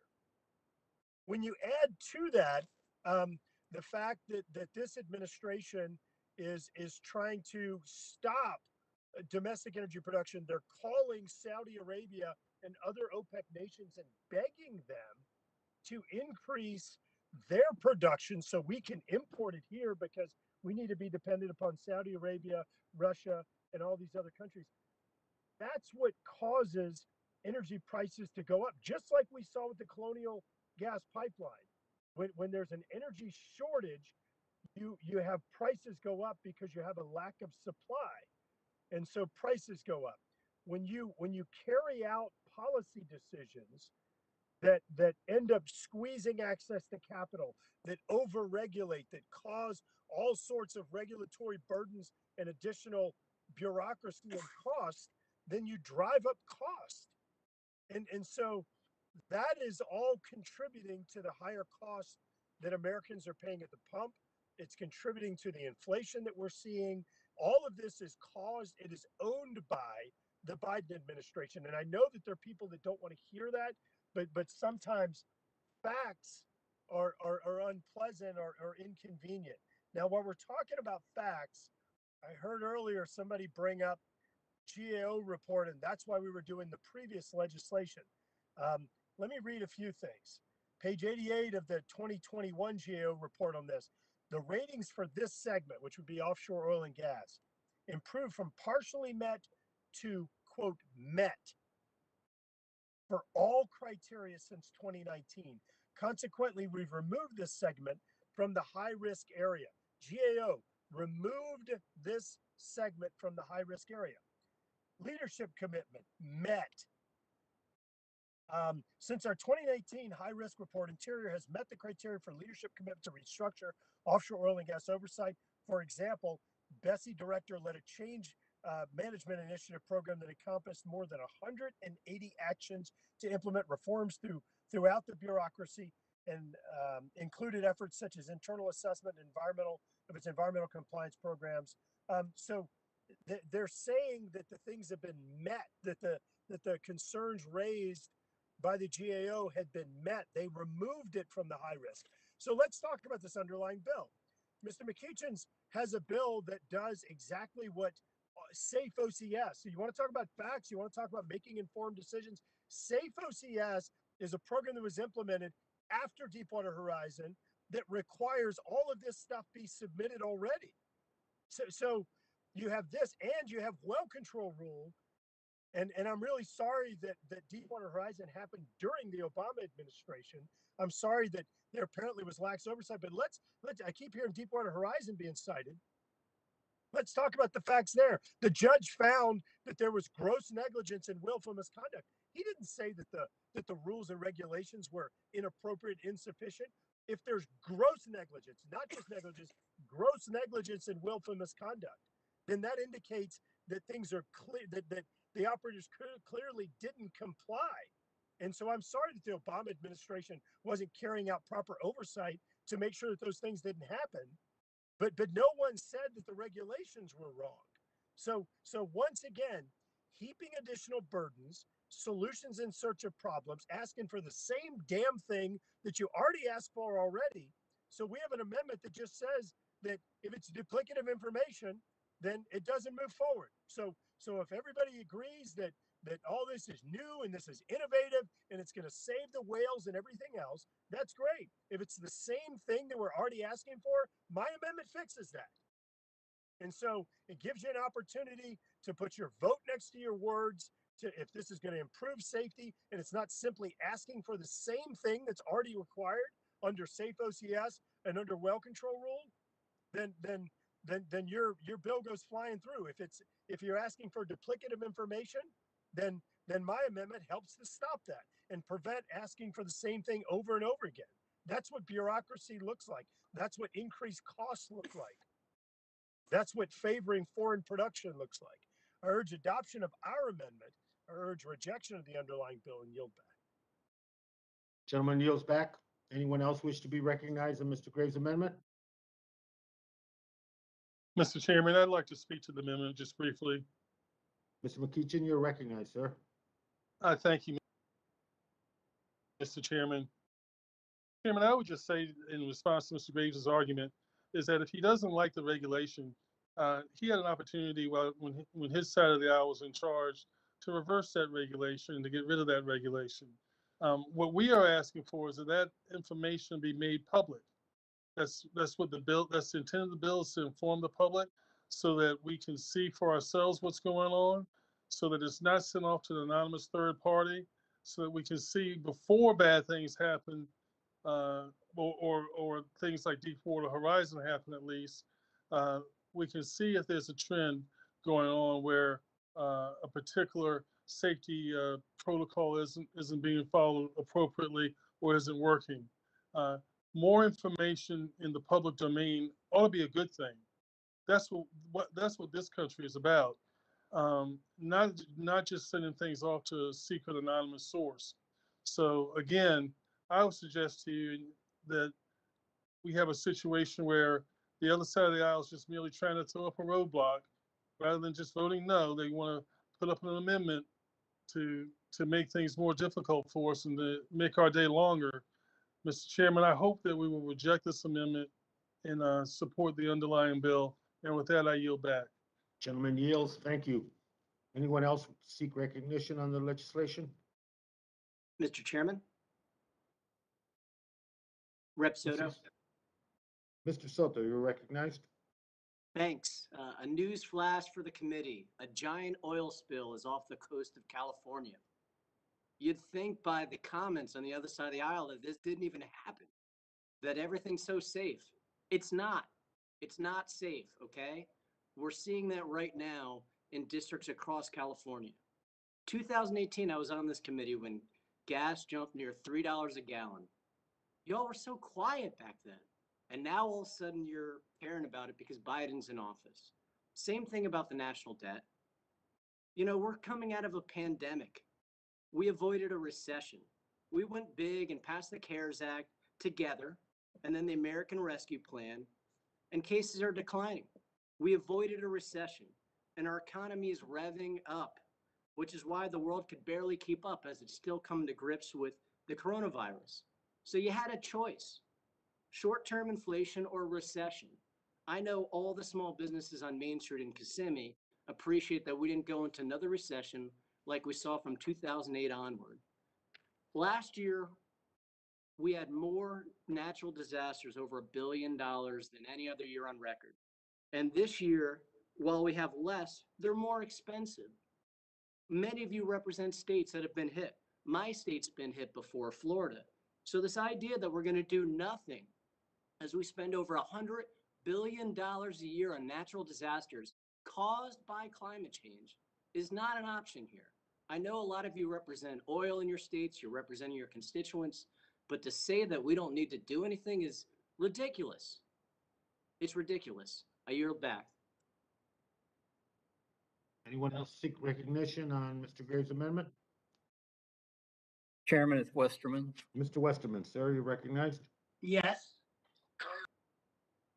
Thank you, Mr. Chairman. I support this amendment offered by my friend, Mr. Graves. And again, what the amendment does is prevents duplicative regulations between the Secretary of Interior and the Department of Transportation. Many of the new requirements in this bill have already been addressed by Bessie in the actions the agency has taken since the Macondo spill to improve safety and reporting protocols.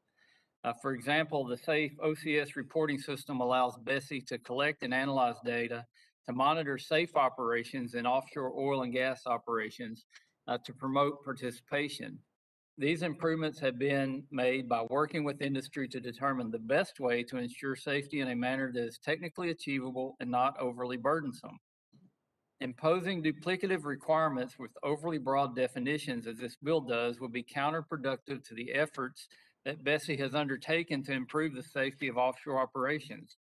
This amendment is a simple, straightforward way to prevent duplicative regulations from taking effect. Now, understand, my colleagues across the aisle probably have no problem with growing the bureaucracy and making more regulations out there, making things duplicative, making it harder to operate oil lines. And, you know, to bring the oil spill in California into this discussion, I think it just shows how, you know, the old saying about don't let a tragedy go to waste. The issue with the oil spill in California was caused by overcrowding at the ports. The Coast Guard has said it has to do with a ship anchoring onto the pipeline, which should have never happened. And somehow we think the oil companies are responsible for somebody else's misdeeds. Now I know that, you know, if you look at things like the big reconciliation bill, there's proposals in there to add bureaucracy everywhere, 80,000 new IRS agents to make sure that, you know, every transaction over $600 is accounted for. And I understand the philosophical differences where Republicans want efficient government that's not duplicative, that makes it allowable for businesses to actually do business, to do it effectively and do it in uh, an environmentally friendly way, and to do it in a way that grows our economy. Whereas the left wants to put more restrictions and regulations on everything, and there's this kind of this idea that you can regulate utopia, that we can regulate fossil fuels out of existence in America, and it's going to fix global climate and carbon. You can keep thinking that way, but at the end of the day, all it does is hurts all of us. And that's what the underlying goal of this bill is I believe it's going to hurt our whole economy, and American consumers and taxpayers are the ones that are going to pay the price. So I appreciate Mr. Graves putting this amendment on the bill that would streamline it if this bill was to ever get signed into law. And I support his amendment, and I yield back. Thank you. Anyone else wish to comment on the legislation? Let me recognize myself in partial response to the ranking member's point. You know, Democrats are for accountable government.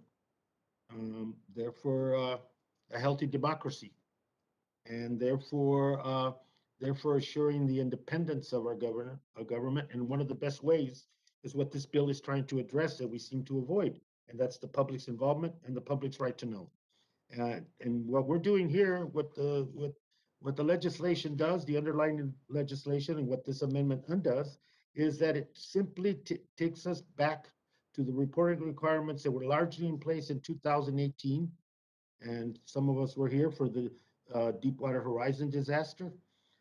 And it also requires that the public be informed regarding those issues. Simple as that, nothing more.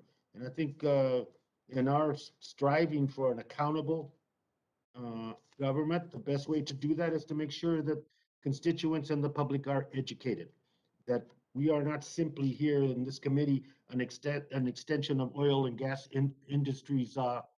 We're not a partnership with them. We are not making money with them. Profit is not our bottom line. What is our bottom line is the public good, and this legislation is about the public good. Yield back. Hearing no further debate, the question is on Graves Amendment number 1. Members in favor, please indicate by saying aye. Aye. Aye. Aye. Aye. Members opposed, please indicate by saying no. No. No. The opinion of the chair is the noes have it, and the amendment is not agreed to.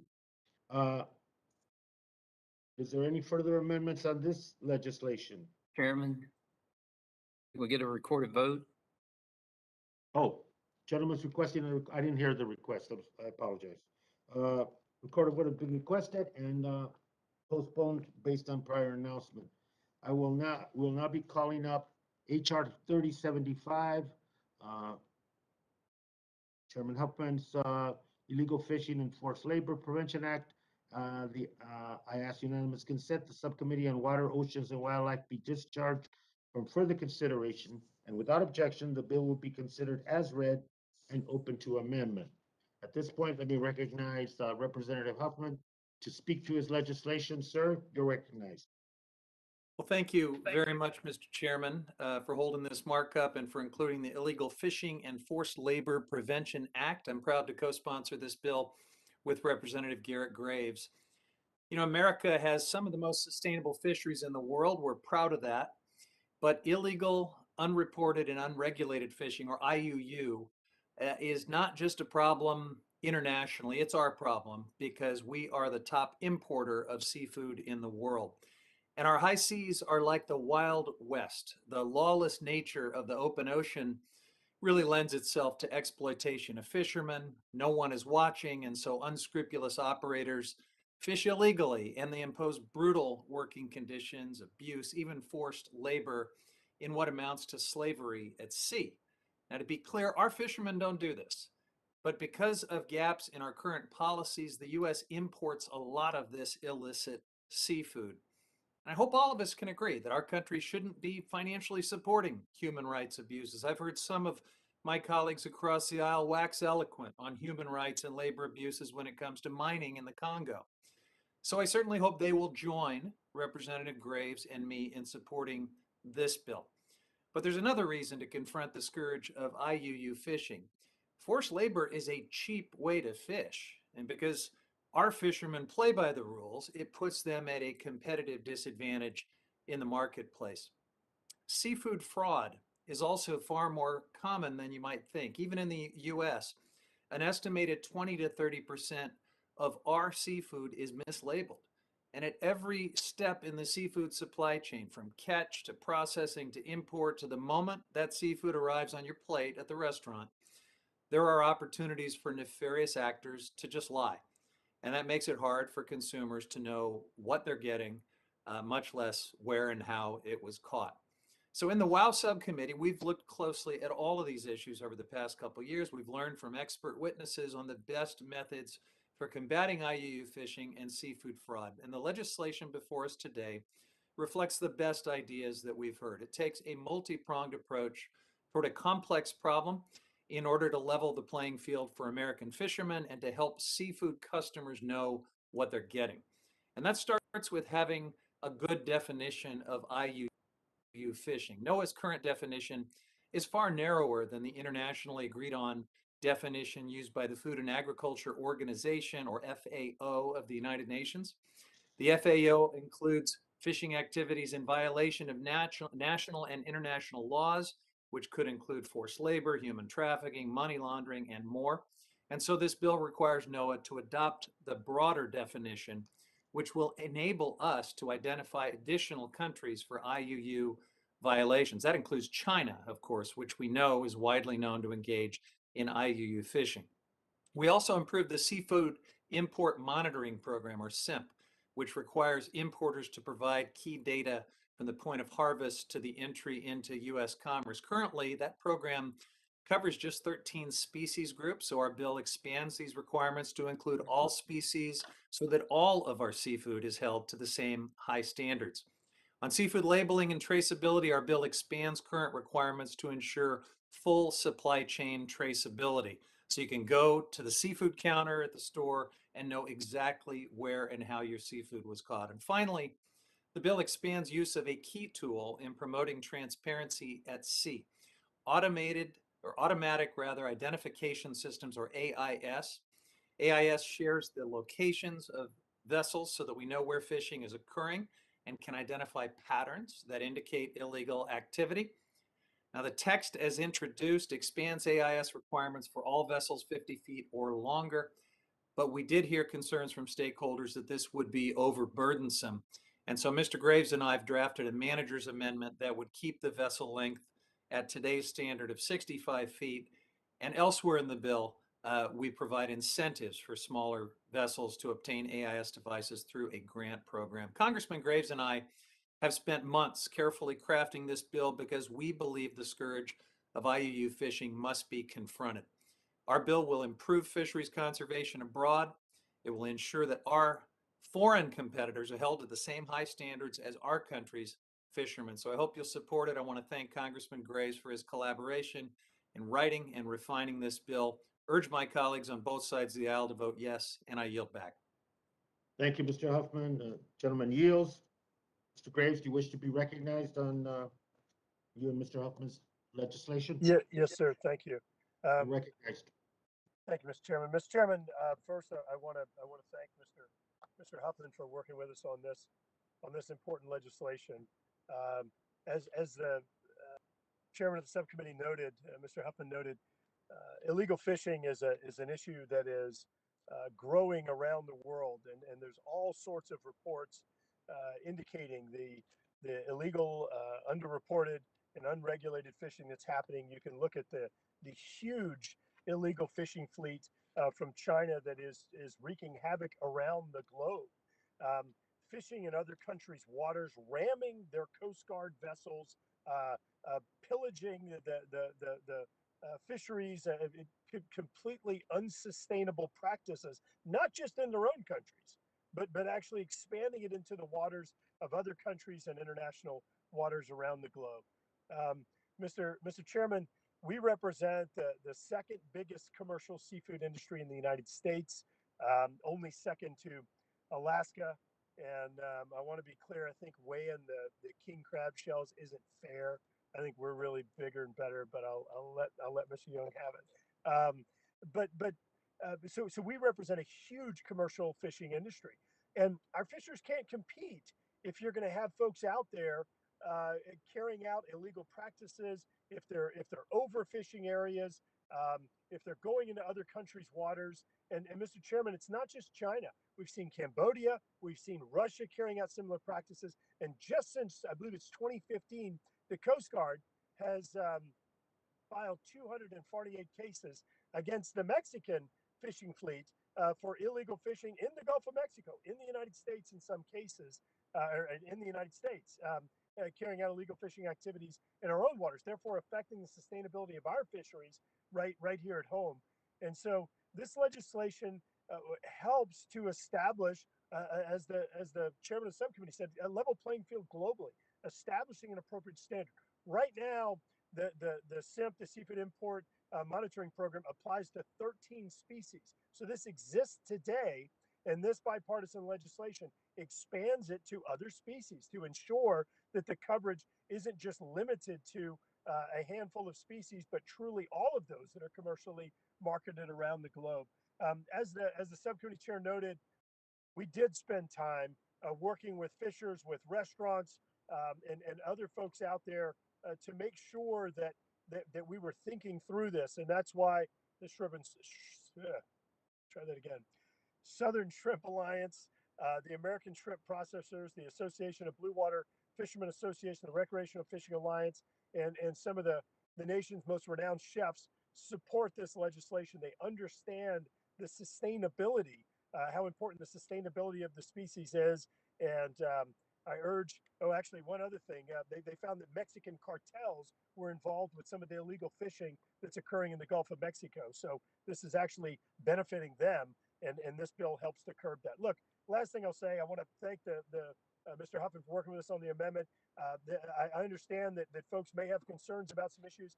We're absolutely all ears and want to make this as perfect as we possibly can, which is why we took months to try and reach out to folks to try and address concerns that were raised. I appreciate Mr. Huffman working with us on the AIS amendment to make sure that we did as much as was possible, but also understanding concerns and technological limitations. I urge adoption of the legislation and yield back.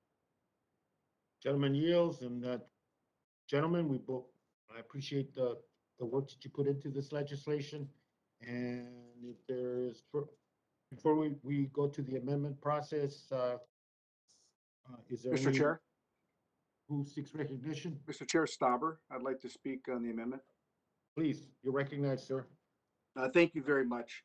I just want to bring up some concerns I have about HR 3075. And I wholeheartely agree that we need to do more to combat human rights abuses around the globe, like cleaning up our critical mineral supply chain, as my colleague Mr. Huffman so eloquently stated. But the bill before us today, I think unfairly punishes importers that are acting in good faith and may lead to price increases for consumers and mom and pop retailers. Like Maury's Seafood in Motley, Minnesota, is a family-owned fishing, shipping, marketing, and retail business operated since the 30s. Maury's is only one generation removed from the company's founding, when they distributed smoked whitefish via railroad across the Midwest part of our country. Along with selling our legendary walleye and our traditional lutefisk, they are one of a few local providers of several species, allowing landlocked northern Minnesota to enjoy a taste of crab, lobster, and other fish species. Small businesses like Maury's are price sensitive, and therefore it's imperative we don't punish good actors like them when trying to solve a problem. So to that end, I'd like to submit the attached letter for the record detailing these concerns from the National Fisheries Institute, where Maury's is a prominent member. There are, in this letter, there are 96 companies related to the commercial seafood industry that have some concerns, and I would like to submit that for the record. Although I cannot support the bill in its current form today, I look forward to working with Mr. Graves and Mr. Huffman and the rest of this committee on a better solution. And Mr. Chair, I yield back. Thank you. Gentleman yields. Anyone else seek recognition on the legislation? There's no further debate. Westerman here. Mr. Westerman, you're recognized. Thank you, Mr. Chair. And has been stated in the debate today, U.S. fisheries are a global model of success, and they lead the way in science-based management of sustainable fisheries.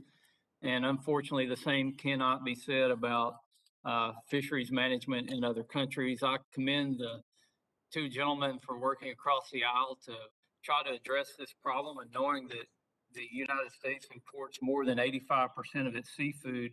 NOAA created the Seafood Import Management Program, or the SIMP, in 2018 as a risk-based program to combat illegal, unreported, and unregulated seafood from entering U.S. commerce.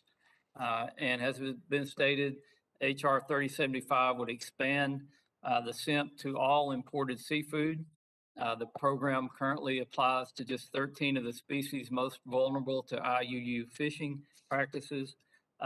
Entities that engage in IUU fishing circumvent conservation and management measures and avoid the operational costs associated with sustainable fishing practices.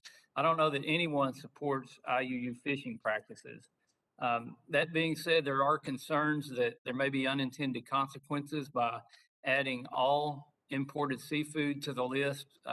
Issues with things like fish that are caught with U.S. fishing vessels that are processed in Canada and sold back to the U.S. Fish taken sustainably out of U.S. fishing waters in Alaska. Problems with lobsters in Maine that are caught in U.S. waters by U.S. fishermen and processed in Canada and sent back to the U.S. I think these are just some issues that need to be worked out in the legislation.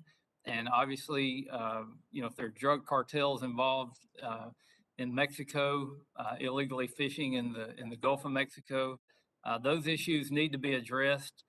And I hope that we can work as the bill moves forward, not to paint with too broad a brush, and to consider the some of these details that are it's going to be punitive to U.S. businesses and U.S. consumers when it's not really meant to be that way. I know who you're targeting with this. It's the illegal fishing vessels from foreign countries, but I do think there could be some damage done to U.S. companies and to some of our close allies who are not involved in IUU. With that, I yield back. Gentleman yields. Thank you. If there's no further debate, we can begin the amendment process. No debate on the legislation. I understand there's a Huffman-Graves bipartisan managers amendment. Representative Huffman, you're recognized for 5 minutes to offer the amendment.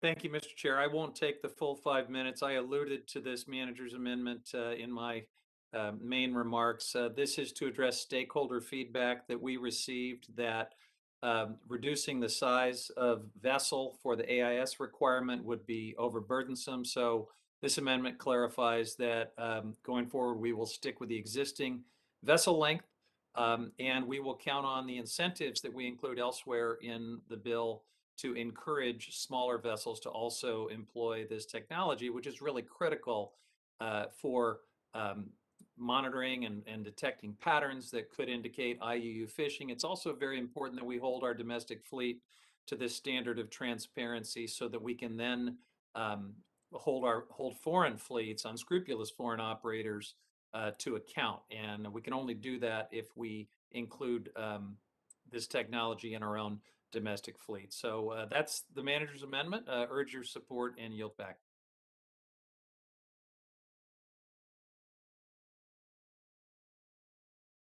I think you're muted, Mr. Chairman.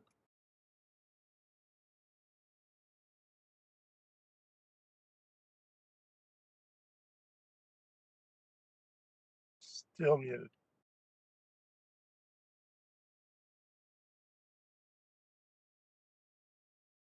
No further debate. The question is on the Huffman Graves Manager's Amendment to the bill. I will pause so the members in favor can unmute. All those in favor indicate by saying aye. Aye. Aye. Aye. All those members opposed, indicate by saying no. In the opinion of the chair, the ayes have it, and the amendment is agreed to. Is there any other further amendments to the bill? If not, the question is on the adopting the legislation, HR 3075 as amended, and order in favor reported to the House. I will pause so that members in favor can unmute. All those in favor indicate by saying aye. Aye. Aye. All those members opposed indicate by saying no. No. No. No. In the opinion of the chairs, the ayes have it, and the bill is adopted as amended and ordered favorably reported, and the motion to reconsider is laid on the table. At this point, Mr. Westerman? Yeah, Mr. Mr. Westerman, Chairman. you're recognized. Under Committee Rule 5C, I give notice of my intention to file additional or dissenting views on the bill just considered and all bills considered during this markup, and I ask unanimous consent that this notice be extended to all members. Thank you. So ordered. And now let me, returning to HR 2643, Offshore Pipeline Safety by Representative Brownley. And the question is on the unfinished business. The amendments to the bill are the amendment designated Rosendale number 1, amendment designated Rosendale number 3, the amendment designated Graves number 3,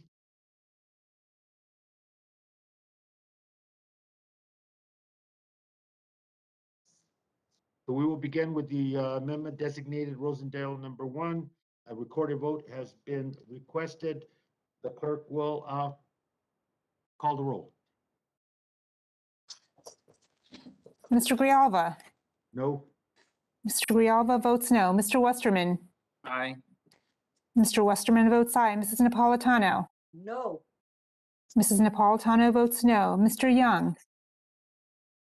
Mr. Costa? Mr. Gomert? Aye. No. Mr. Gomert votes aye. Mr. Sablan? Mr. Lamborn? Aye. Lamborn votes aye. Mr. Lamborn votes aye. Mr. Huffman? No. Mr. Huffman votes no. Mr. Whitman?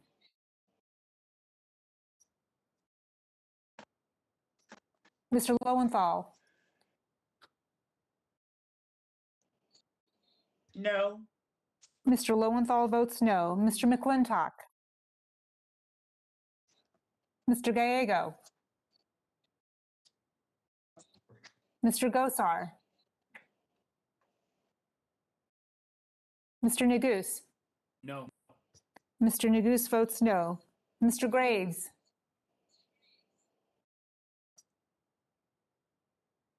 Yes. Graves, yes. Mr. Graves votes aye. Mr. Levin? No. Mr. Levin votes no. Mr. Heiss? Ms. Porter? No. No. Ms. Porter votes no. Mrs. Radewagen? Radewagen, aye. Mrs. Radewagen votes aye. Ms. Leger Fernandez? No. Ms. Leger Fernandez votes no. Mr. Webster? Mr. Webster votes yay. Mr. Webster votes aye. Ms. Stansberry? Stansberry votes no.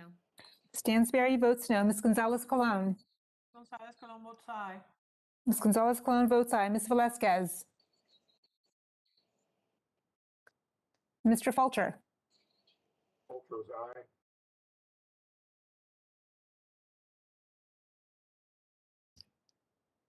Fulcher's aye. Mr. Fulcher votes aye. Ms. DeGette? DeGette votes no. Ms. DeGette votes no. Mr. Stauber? Stauber votes aye.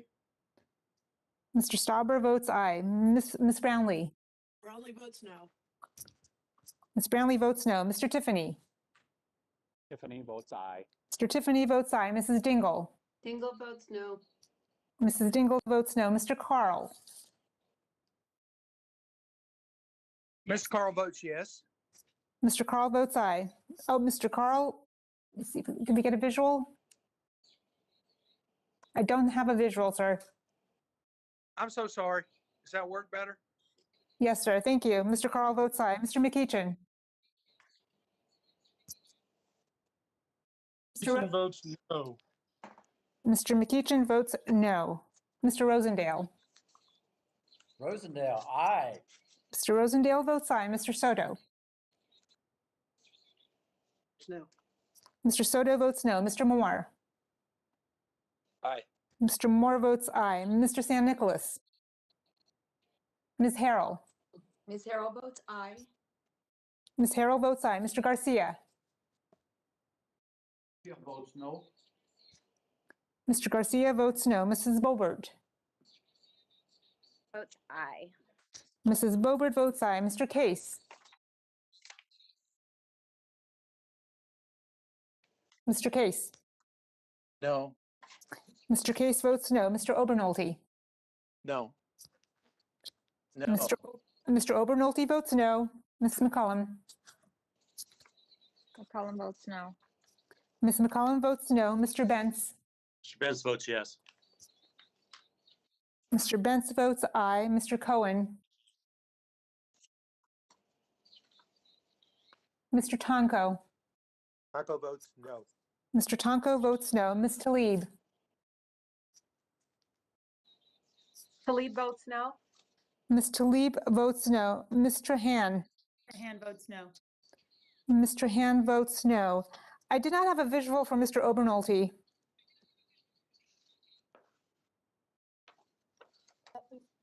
Costa votes no. Mr. Chair, Mr. Westerman?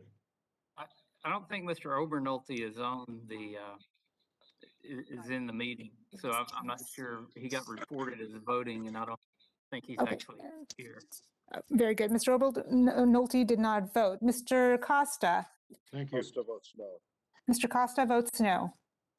Sablan. How am I recorded, please? Mr.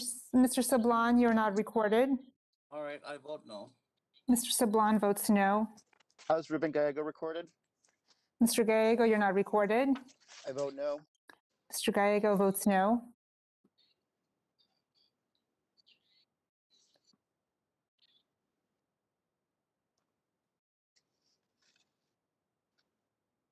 So the clerk will read the names of any members that are not recorded and also any members who wish to vote that are not voted or to change their vote. Mr. Young? Mr. Whitman? Mr. McClintock? Mr. Gosar? Mr. Heiss? Ms. Velasquez?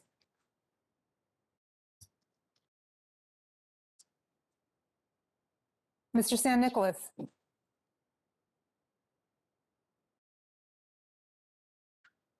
Mr. Obernolte? Mr. Cohen? Where are we at?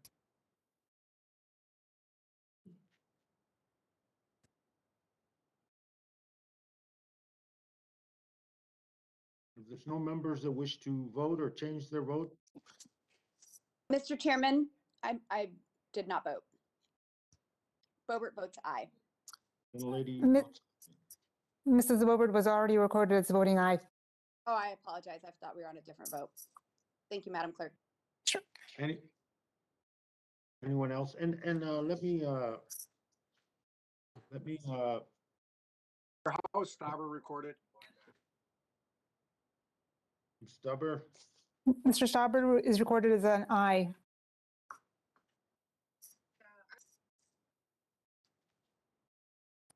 the clarification and an apology, I didn't at the outset of these votes and the votes that are coming, reminding our members that the House regulations that would, per House regulation, members must be visible to the chair and the clerk in order to vote.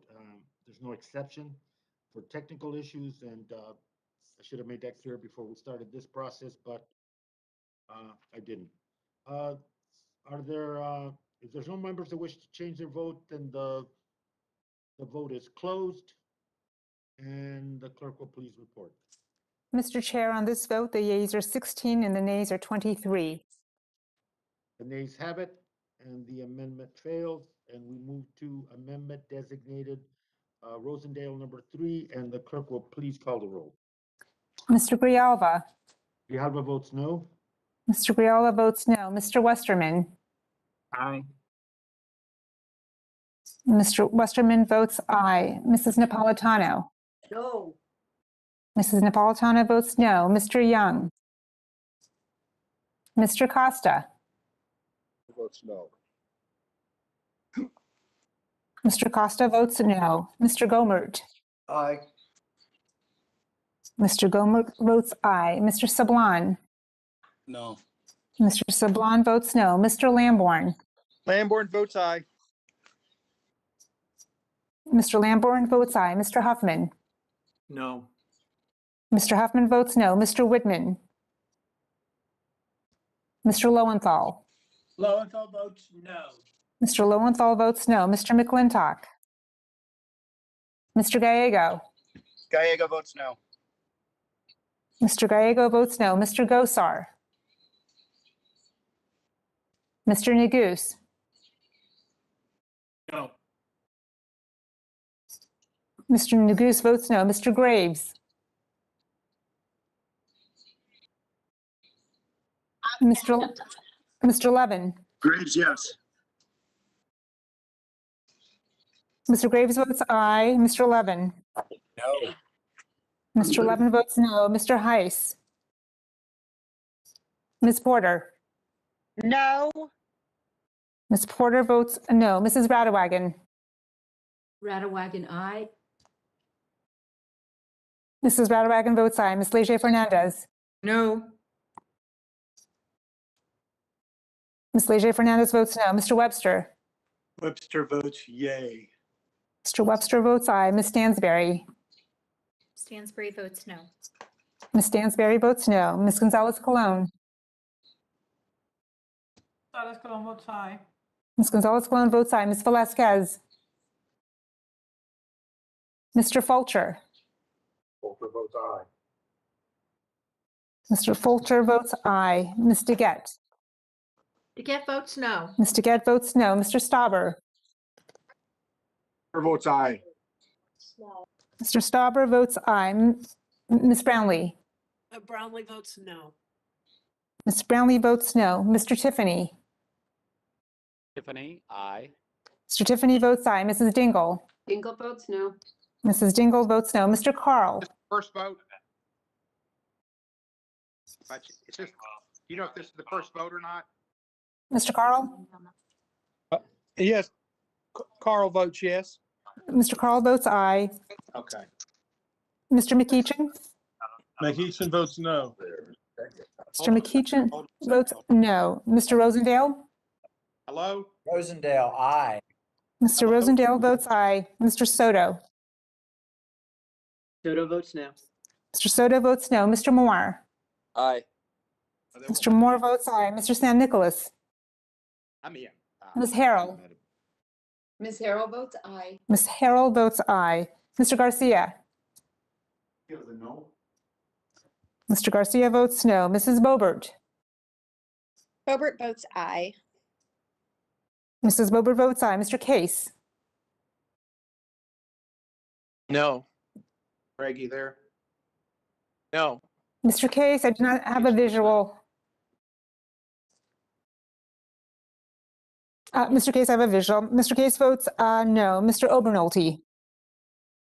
Ms. McCollum. Obernolte, aye. Mr. Obernolte votes aye. Ms. McCollum. McCollum. Ms. McCollum, I did not get your. Votes no.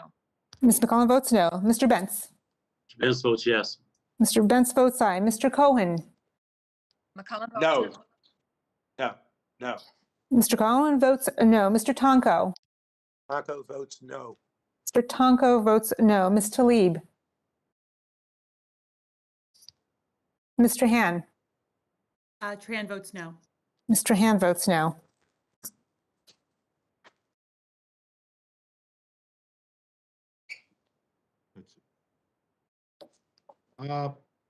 Madam Chair, Any- Mr. Chair. Any members are not recorded or wish to change their vote? Mr. Chairman, Ms. Velasquez Velasquez votes no. recorded? Ms. Velasquez votes no. Any other member? Ice votes yes. Mr. Heiss votes aye.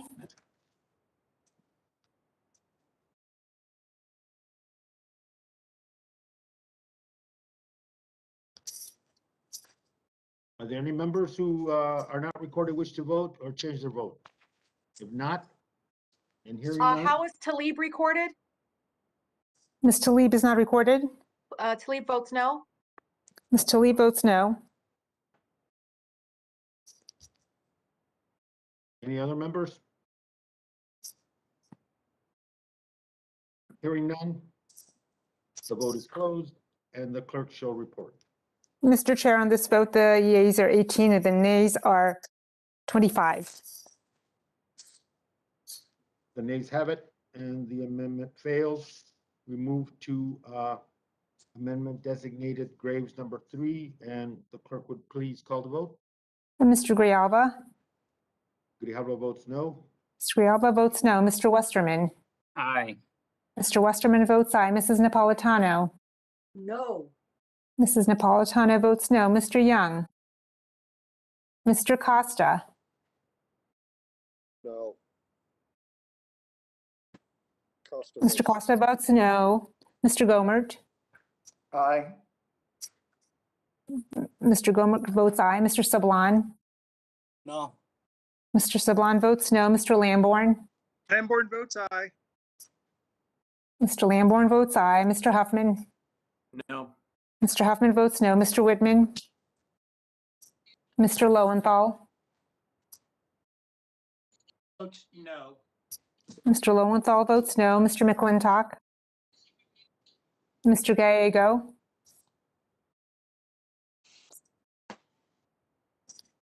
Mr. Gosar? No. Mr. Gallego votes no. Mr. Gosar? Mr. Neguse?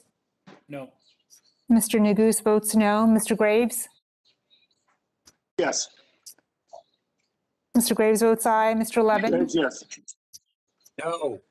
Mr. Levin votes no. Mr. Heiss? Yes. Mr. Heiss votes aye. Ms. Porter? Mrs. Radawagon? Radawagon, aye. Mrs. Radawagon votes aye. Ms. Leger Fernandez? Leger Fernandez votes no. Leger Fernandez votes no. Mr. Webster? Webster votes yay. Mr. Webster votes aye. Ms. Stansberry? Stansbury votes no. Ms. Stansberry votes no. Ms. Gonzalez-Colon? Colon votes aye. Ms. Gonzalez-Colon votes aye. Ms. Velasquez? Velasquez votes no. Ms. Velasquez votes no. Mr. Fulcher? Fulcher votes aye. Mr. Fulcher votes aye. Ms. DeGette? DeGette votes no. Ms. DeGette votes no. Mr. Stauber? Stauber votes aye. Mr. Stauber votes aye. Ms. Brownley? Brownley votes no. Ms. Brownley votes no. Mr. Tiffany? Tiffany, aye. Mr. Tiffany, I don't have a visual, sir. Tiffany, aye. I'm sorry, I don't have a visual, sir. Okay, I'll come back to you at the end. Okay, Mrs. Dingle? Dingle votes no. Mrs. Dingle votes no. Mr. Carl? Mr. McEachin? McEachin votes no. Carl, Mr. yes. I'm sorry. Mr. McEachin votes no. Mr. Rosendale? Rosendale, aye. Mr. Rosendale votes aye. Mr. Soto? Soto votes no. Mr. Soto votes no. Mr. Moore? Aye. Mr. Moore votes aye. Mr. San Nicolas? Ms. Harrell? Ms. Harrell votes aye. Ms. Harrell votes aye. Mr. Garcia? Garcia votes no. No. Mr. Garcia? We have a visual. Mr. Garcia votes no. Mrs. Bobert? Bobert votes aye. Mrs. Bobert votes aye. Mr. Case? No. Mr. Case votes no. Mr. Obernolte? Obernolte, aye. Mr. Obernolte votes aye. Ms. McCollum?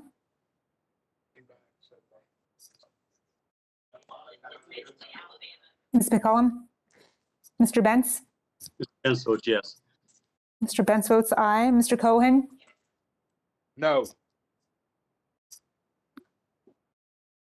Mr. Cohen votes no. Mr. Tonko? Taco votes no. Mr. Tonko votes no. Ms. Talib? Talib, no. Ms. Talib votes no. Ms. Trahan? Trahan votes no. Ms. Trahan votes no.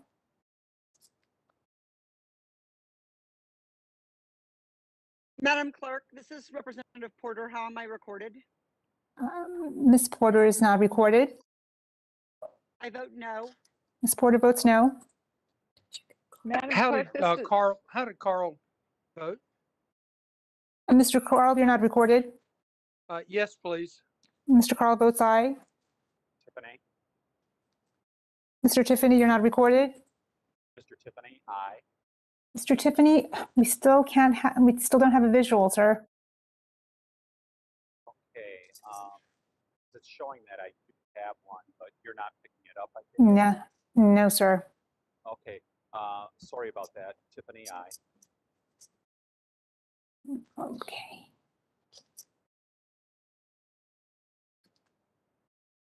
Ms. McCollum?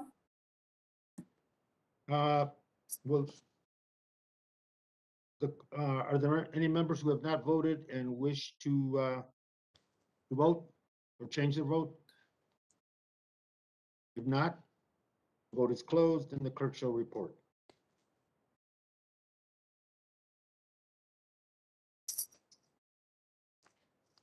Where am I going now?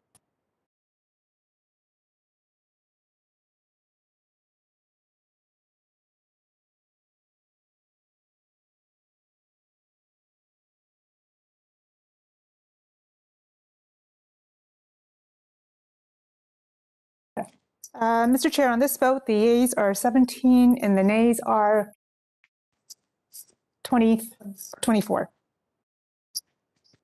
Thank you. The nays have it and the amendment fails. The question is now on adopting HR 2643 as amended and ordering it favorably reported to the House.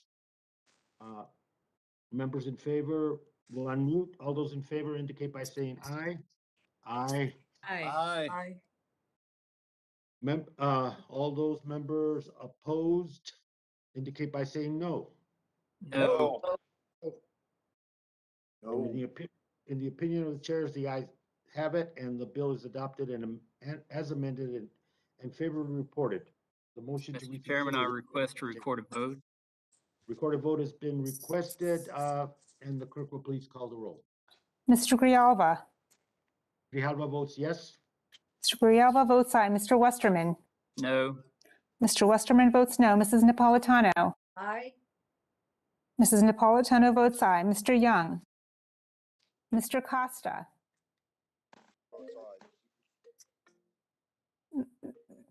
Mr. Costa? I don't have, Mr. Costa votes aye. Mr. Gomert?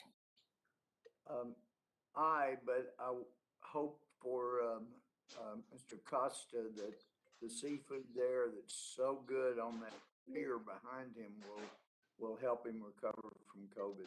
Thank you. But I'm a no. Mr. Gomert votes no. Mr. Sablon? Aye. Mr. Sablon votes aye. Mr. Lamborn? Lamborn votes no. Mr. Lamborn votes no. Mr. Huffman. Aye. Mr. Huffman votes aye. Mr. Whitman. Mr. Lowenthal. Aye. Mr. Lowenthal votes aye. Mr. McClintock. Mr. Gallego. Mr. Gosar. Mr. Neguse. Aye. Mr. Neguse votes aye. Mr. Graves. Only this year. Graves, no. Graves, no. Mr. Graves votes no. Mr. Levin. Aye. Mr. Levin votes aye. Mr. Heiss. No. Mr. Heiss votes no. Ms. Porter. Yes. Ms. Porter votes Yes. aye. Mrs. Radawagon. Radawagon, nay. Mrs. Radawagon votes no. Ms. Leger Fernandez. Leger Fernandez votes yes. Ms. Leger Fernandez votes aye. Mr. Webster. Webster votes nay.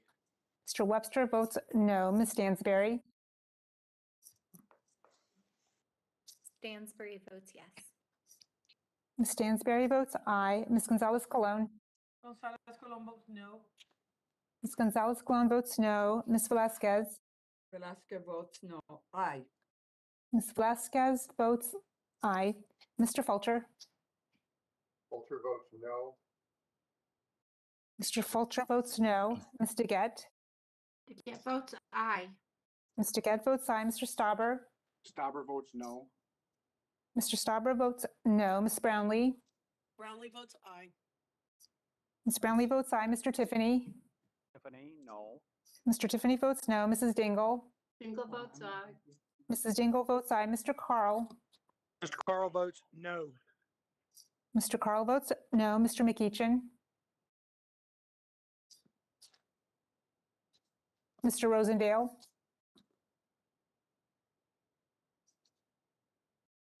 Mr. Soto. Votes aye. Mr. Soto votes aye. Mr. Moore. Nay. Mr. Moore votes no. Mr. San Nicolas. Ms. Harrell. Ms. Harrell votes no. Ms. Harrell votes no. Mr. Garcia. Mr. Garcia votes aye. Mrs. Bobert. Bobert votes no. Mrs. Bobert votes no. Mr. Case. Aye. Mr. Case votes aye. Mr. Obernolte. Obernolte, no. Mr. Obernolte votes no. Ms. McCollum. McCollum votes aye. Ms. McCollum votes aye. Oh, Ms. McCollum, we don't have, oh, we got a visual. Ms. McCollum votes aye. Mr. Bentz. Mr. Benz votes no. Mr. Bentz votes no. Mr. Cohen. Aye. Yes. Aye. Mr. Cohen votes aye. Mr. Tonko. In the middle of a vote. Aye. Or whatever. Mr. Tonko votes aye. Ms. Talib. Talib votes no, ma'am. Ms. Talib votes no. Ms. Trahan. Trahan votes aye. Ms. Trahan votes aye. How's Gallego recorded? Mr. Gallego is not recorded. Gallego's an aye. Mr. Gallego votes aye. Thomas Rosendale recorded. Mr. Rosendale, you're not recorded. Rosendale's no. Mr. Rosendale votes no. Is McEachin recorded? Mr. McEachin, you are not recorded. McEachin votes aye. Mr. McEachin votes aye. How's Gomer recorded? Mr. Gomer, you are recorded as a no. Thank you. Is Sablon recorded as an aye, please? Mr. Sablan, you are recorded as a aye. Thank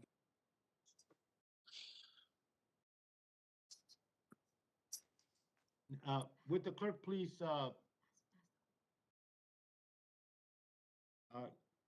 how is Representative Talib recorded? Ms. Talib was recorded as a no.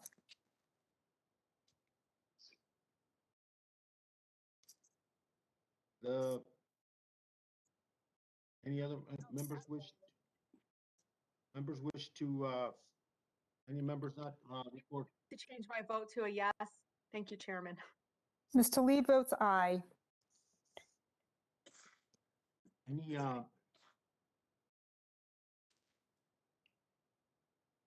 Any member wishes to be recorded that's not recorded or change the vote? If not, the vote is closed, and the clerk will please report.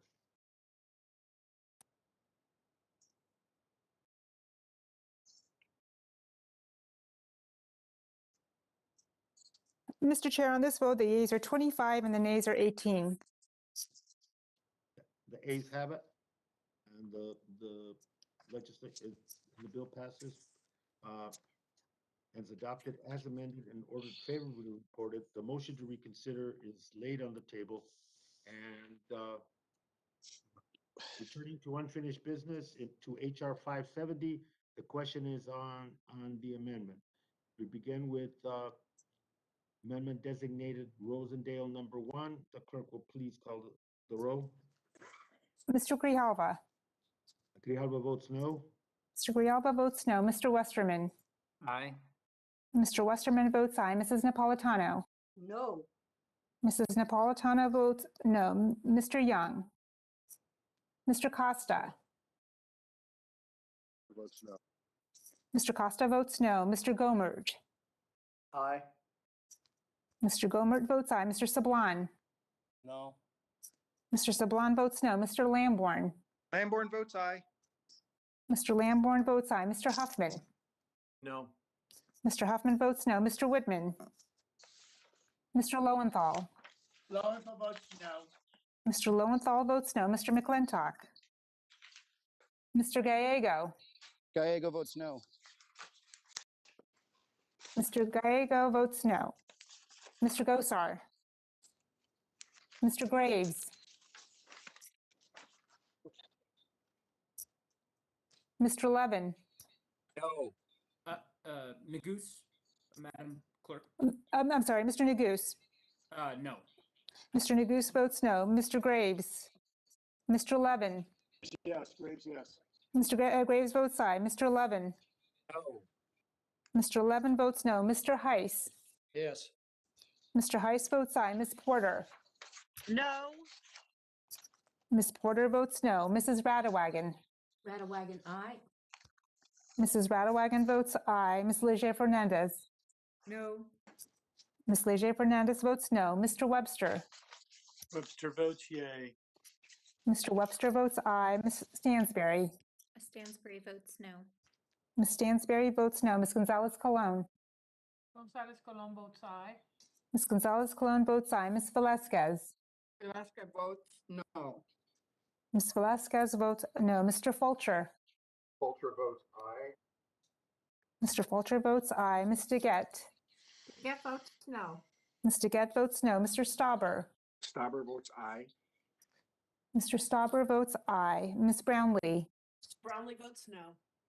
Ms. Brownley votes no. Mr. Tiffany. Tiffany, aye. Mr. Tiffany votes aye. Mrs. Dingle. Dingle votes no. Mrs. Dingle votes no. Mr. Carl. Carl, yes. Mr. Carl votes aye. Mr. McEachin. Carl. McEachin votes no. Mr. McEachin votes no. Mr. Rosendale. Rosendale, aye. Mr. Rosendale votes aye. Mr. Soto. Soto votes no. Mr. Soto votes no. Mr. Moore.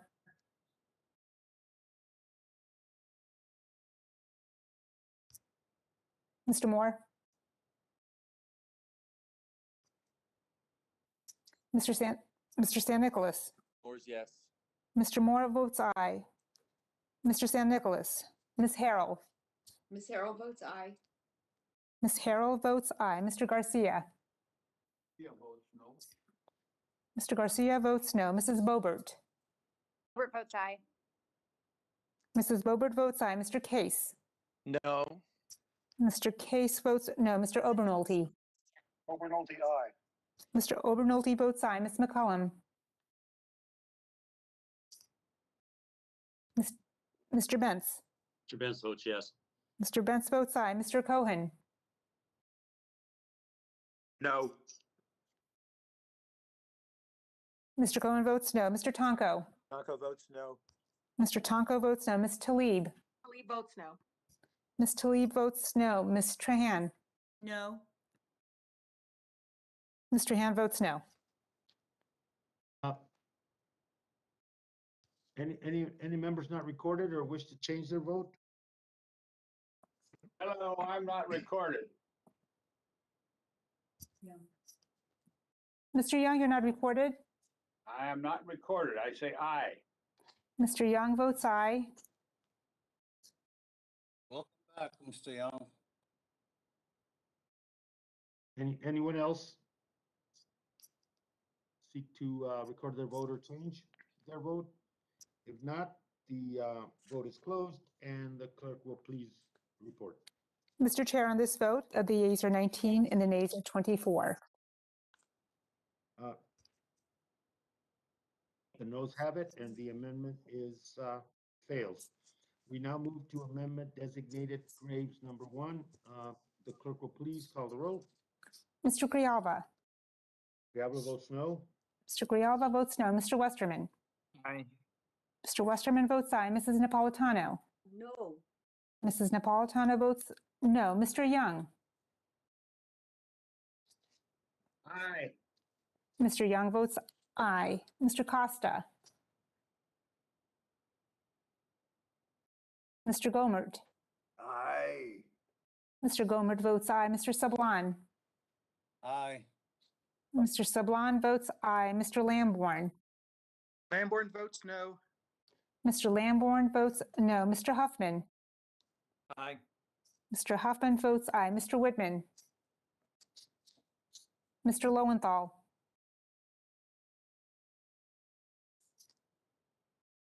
Mr. Lowenthal. Lowenthal votes aye. Mr. Lowenthal votes aye. Mr. McClintock. Mr. Gallego. Gallego votes no. Mr. Gallego votes no. Mr. Gosar. Mr. Neguse. No. Mr. Neguse votes no. Mr. Graves. Graves won. Mr. Graves? Yes. Mr. Graves votes aye. Mr. Levin? Just to be clear, this is Graves number 1 we're voting on? Yes. No. Mr. Levin votes no. Mr. Heiss? Yes. Mr. Heiss votes aye. Ms. Porter?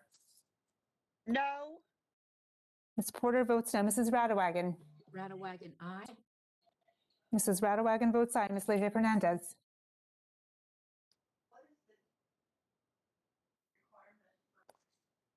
Mr. Webster? Webster votes yay. Mr. Webster votes aye. Ms. Stansberry? Ms. Gonzalez-Colon?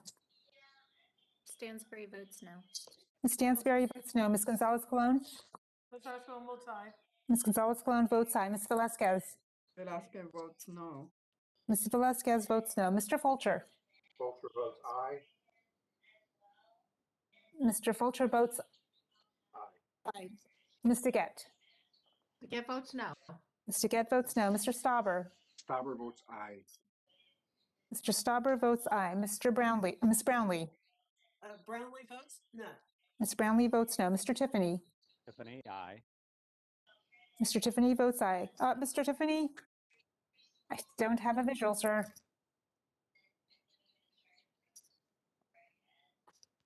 Mrs. Dingle? Dingle votes no. Mrs. Dingle votes no. Mr. Carl? Yes. Carl votes Mr. Carl? yes. Mr. Carl votes aye. Mr. McEachin? McEachin votes no. Mr. McEachin votes no. Mr. Rosendale? Rosendale, aye. Mr. Rosendale votes aye. Mr. Soto? Soto votes no. Mr. Soto votes no. Mr. Moore? Aye. Mr. Moore votes aye. Mr. San Nicholas? Ms. Harrell? Ms. Harrell votes aye. Ms. Harrell votes aye. Mr. Garcia?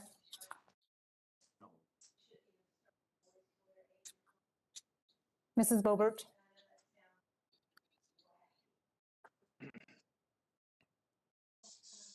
Mrs. Bobert, I don't have a visual. Mrs. Bobert votes aye. Mr. Case? No. Mr. Case votes no. Mr. Obernolte?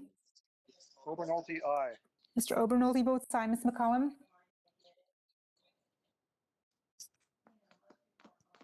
Ms. McCollum? Mr. Benz? Mr. Benz votes yes.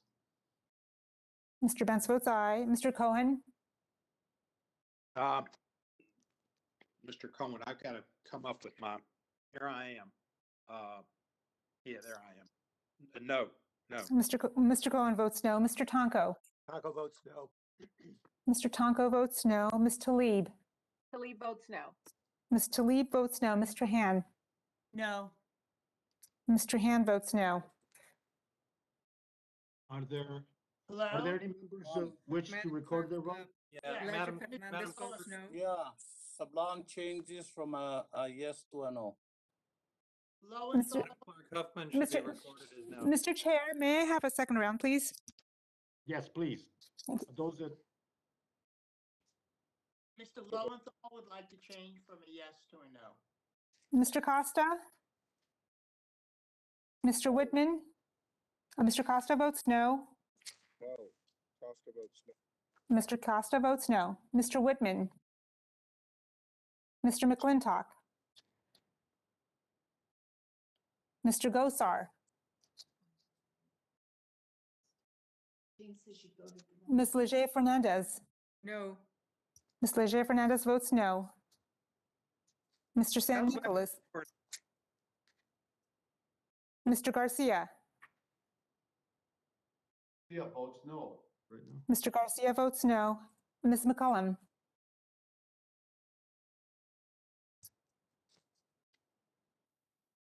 Mr. Sablon, you're voted as an aye. Make that a no. Mr. Sablon votes no. Mr. Lowenthal would like to change his vote from an aye to a no. Mr. Lowenthal votes no. Lamborn votes aye. Huffman should record as a no, not an aye.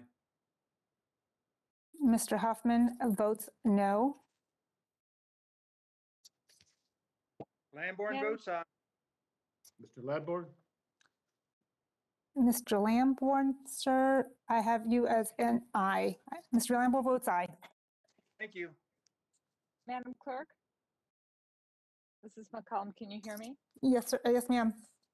I don't know what's wrong.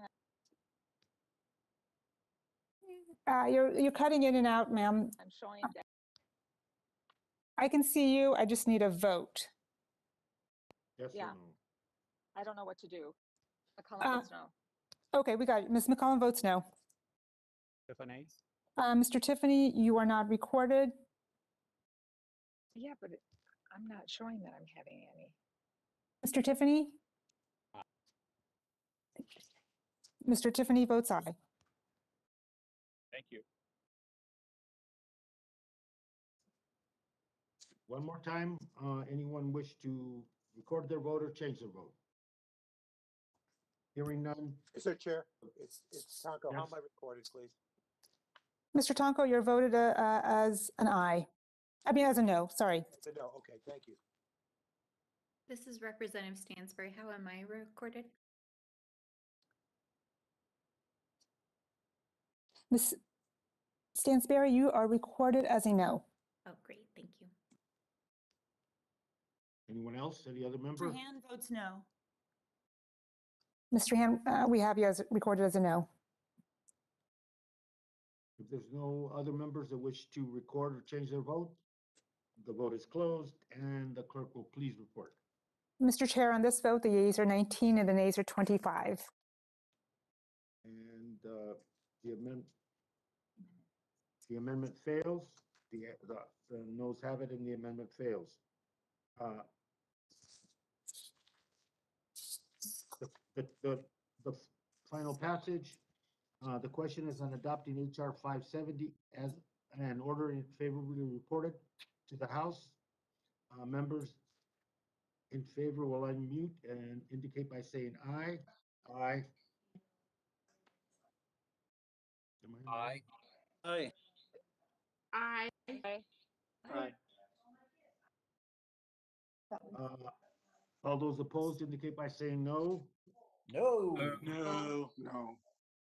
The opinion of the chair is the ayes have it, and the bill is adopted. Chairman, I request to record a vote. Recorded vote has been requested, and the clerk will please call the roll. Mr. Grijalva, Grijalva votes aye.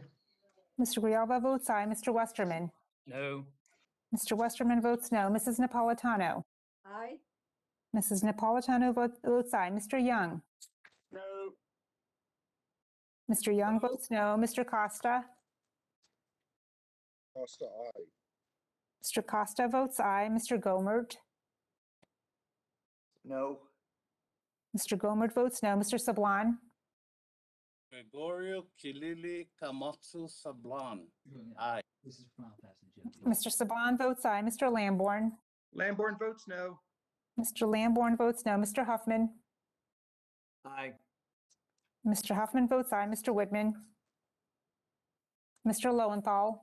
Lowenthal votes aye. Mr. Lowenthal votes aye. Mr. McClintock. Mr. Gallego. Gallego votes aye. Gallego votes aye. Mr. Gallego votes aye. Mr. Gosar. Mr. Neguse. Aye. Graves, no. Mr. Neguse votes aye. Mr. Graves. Mr. Graves votes no. Mr. Levin. Aye. Mr. Levin votes aye. Mr. Heiss. No. Mr. Heiss votes no. Ms. Porter. Mrs. Radawagon. Radawagon, nay. Mrs. Radawagon votes no. Ms. Leger Fernandez. Teresa Isabel Lucero Leger Fernandez votes yes. Ms. Leger Fernandez votes aye. Mr. Webster. Yes. Mr. Webster. Ms. Stansberry. Webster votes nay. Mr. Webster votes no. Ms. Stansberry.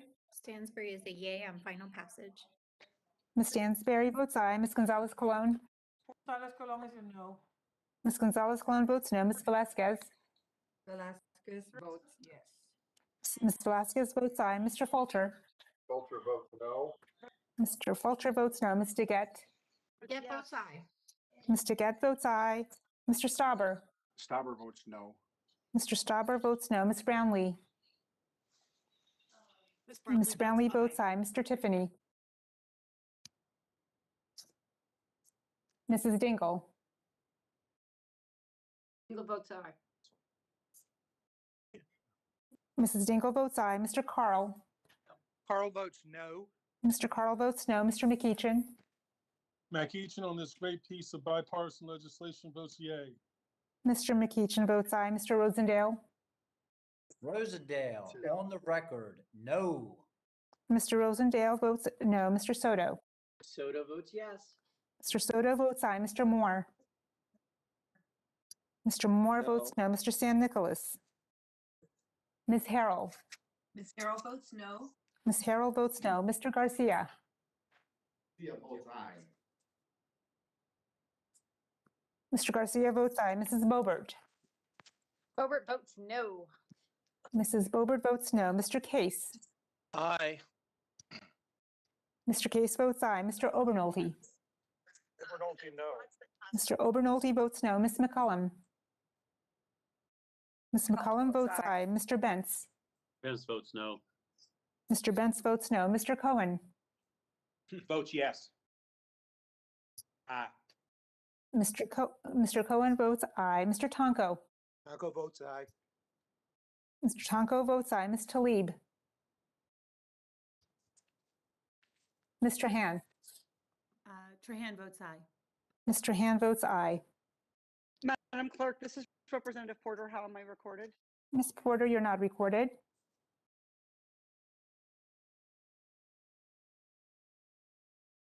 Ms. Porter?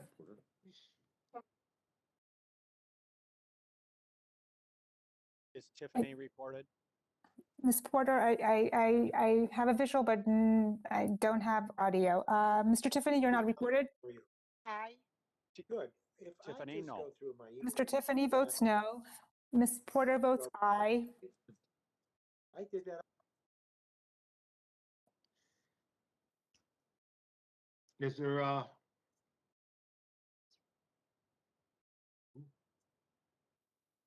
Mr. Chair, how is Talib recorded? Ms. Talib, you're not recorded. I may, if I may, I would like to vote yes. Ms. Talib votes aye.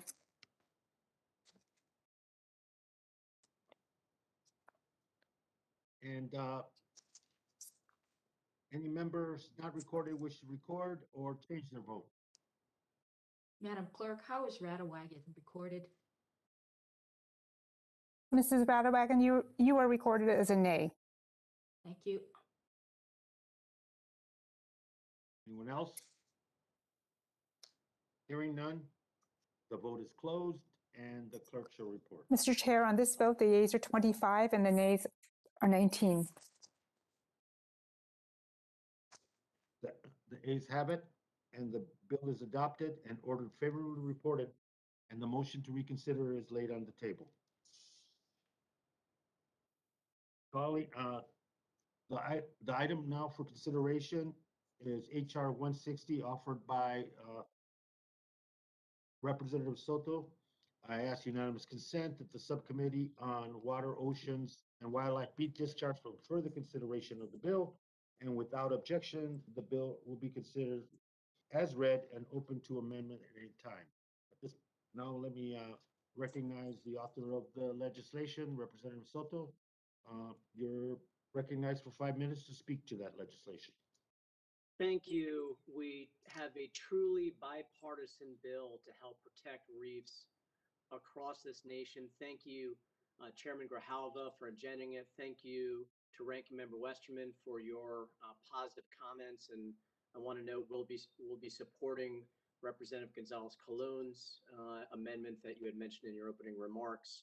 I want to thank all the members on the committee who represent territories and areas of reefs, including Representative Gonzalez Colons and Nicholas Radawagon, my fellow Floridian, Daniel Webster, Plaskett, Case, and others who have been huge supporters of this. Most of the Florida delegation on both sides of the aisle are supportive of this bill as well.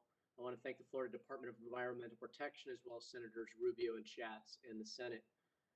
We know our coral reefs are under attack by ocean acidification, warming seas caused by a myriad of things, from climate change to wastewater pollution to development to lack of funding to rebuild reefs.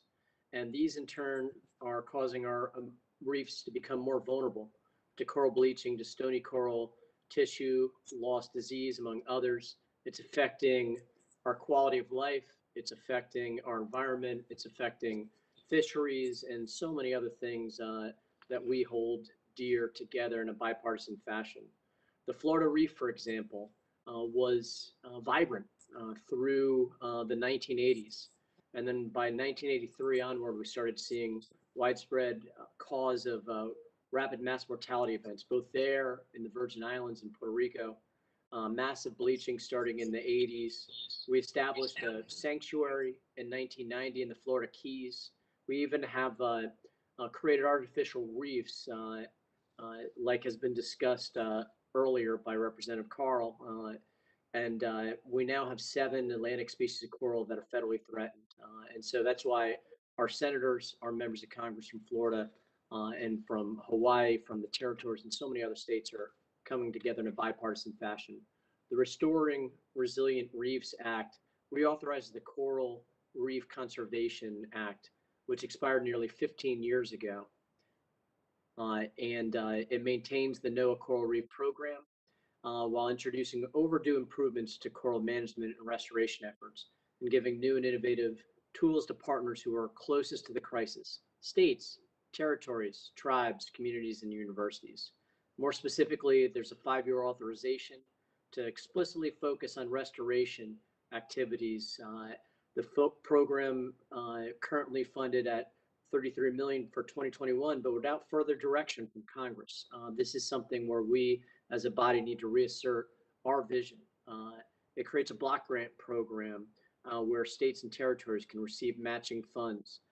In addition, there's intergovernmental partnerships for key water infrastructure upgrades, pollution mitigation, and regrowing reefs, including the Coral Stewardship Partnership, private partnerships for sharing research, and authorizes a U.S. Coral Reef Task Force to make sure that public feedback continues to happen. In addition, we'll establish a streamlined set of guidelines for action plans. These action plans will focus on restoration. And finally, we'll allow for emergency grants and emergency funding for coral disasters after hurricanes, typhoons, tsunamis, oil spills, and other major events. Thank you again to Chair Grijalva, to Ranking Member Westerman, Chair Huffman, Ranking Member Bentz, all of our co-sponsors, and I yield back. Gentleman yields. Anyone else wish to be recognized on the legislation? Just let me, on this bipartisan piece of legislation, Mr. Soto, let me just acknowledge that your legislation, along with the other three pieces of legislation that we've dealt with to this point, represent initiatives to deal with our oceans and the various crises that we face there. And I think that's an important precedent, and I want to applaud not only you, but all the members that brought that legislation forward today. Let me now, without objection, the ANS offered by myself is considered as read and open to amendment at any point. Representative Gonzalez Colon, you have an amendment designated as number 1 revised.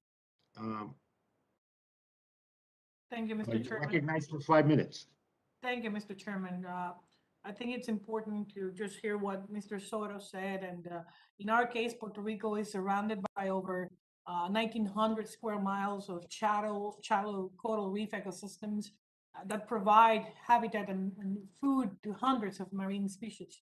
The National Oceanic and Atmospheric Administration has estimated that reef-derived tourism generates nearly $2 billion in income and regional domestic product for the island. Of course, the U.S. Geological Survey found that annually, coral reef in Puerto Rico provides flood protection benefits to more than 4,200 people and more than 184 million in averted damages to property and economic activity. Nationwide, coral reef provides more than $1.8 billion in flood risk reduction benefits every year. So protecting more than 18,100 lives across the coastal communities. Because coral reef are crucial to Puerto Rico and to our country, I have long advocated for reauthorizing and modernizing NOAA's Coral Reef Conservation Program. And I have joined Senator Rubio and Congressman Soto as a sponsor of HR 160, the Restoring Resilient Reef Act, just to achieve that. As drafted, the bill will authorize new block grants that, coupled with cooperative agreements, will provide the 7 U.S. coastal states, and we're talking about Hawaii, Florida, and the rest of the territories, with the necessary tools to carry out and support ongoing local reef conservation and restoration efforts. The amendment in the nature of substitute we are considering today will make multiple changes to HR 160, including increasing the authorization for appropriations for Coral Reef Conservation Program to $38 million annually over the next 5 years. However, I'm concerned that as drafted, this proposed increase will unintentionally come at the expense of the actual in-water projects the states and territories are already implementing and can further enhance with additional resources.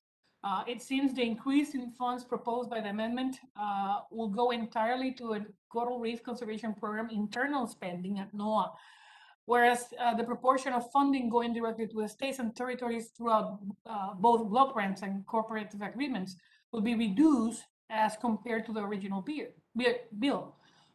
The bill as introduced will authorize $46 billion over the next 5 years for block grants alone, and an additional amount of $17.5 million over the same period for cooperative agreements with the states and territories. The amendment, on the other hand, placed the authority for both block grants and cooperative agreements under the same section, Section 207, but only authorized $50 million over the next 5 years to carry out the 2 initiatives. This amendment, the one that I'm proposing and I'm introducing with Mr. Soto, seeks to address this by increasing the authorization for block grants and cooperative agreements under Section 207 to $15 million annually, or 75 over the next 5 years.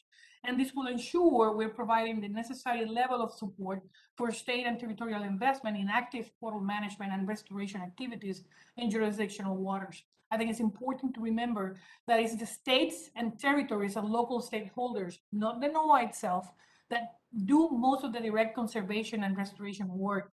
We should therefore ensure they have the adequate funding to carry out this work. Our amendment will just achieve that without impacting the proposed overall authorization level of $38 million annually. And it will ensure we're providing $15 million annually for the Coral Reef Conservation Program internal spending. NOAA's annual funding execution data for the last 8 fiscal years show that the program internal spending averaged just $13 million per year, with only 2 on over 14. Our amendment will therefore still provide the appropriate level of support while deploying additional federal resources for local managers. I urge our colleagues to support this bipartisan amendment and ensure we're supporting the closest to the crisis and threats facing America's coral reefs, the states, territories, and the local communities. Thank you, Mr. Chairman. I yield back. Gentlelady yields. Thank you very much. And let me, any other further discussion on Representative Gonzalez Colon's amendment? If not, Chairman, it's Westerman. amendment number, Mr. Westerman, you're recognized. Thank you, Mr. Chairman, and support the gentlelady's amendment, which, this bill started out very much bipartisan bill with 33 co-sponsors, 17 Republican, 16 Democrat, and I appreciate Representative Soto and Gonzalez Colon's efforts in constructing a bipartisan bill, and their bipartisan amendment also will make the ANS, we get it back to a bipartisan position. So I support the amendment, which would ensure that states and territories receive an equitable share of the money being authorized here. As has been mentioned, the purpose of the bill is to get grants to states and territories where the work's actually happening. The way the ANS is written, it would send more money to NOAA's headquarters in Silver Spring, Maryland, which is not where coral reefs are being protected. This amendment is supported by the Florida Department of Environmental Protection, by Congressman Webster of Florida, Congresswoman Radwagen of American Samoa, and many others. It's a common sense improvement to the ANS, and I urge my colleagues to support the amendment, and I yield back. Anyone else wish to be recognized on the amendment?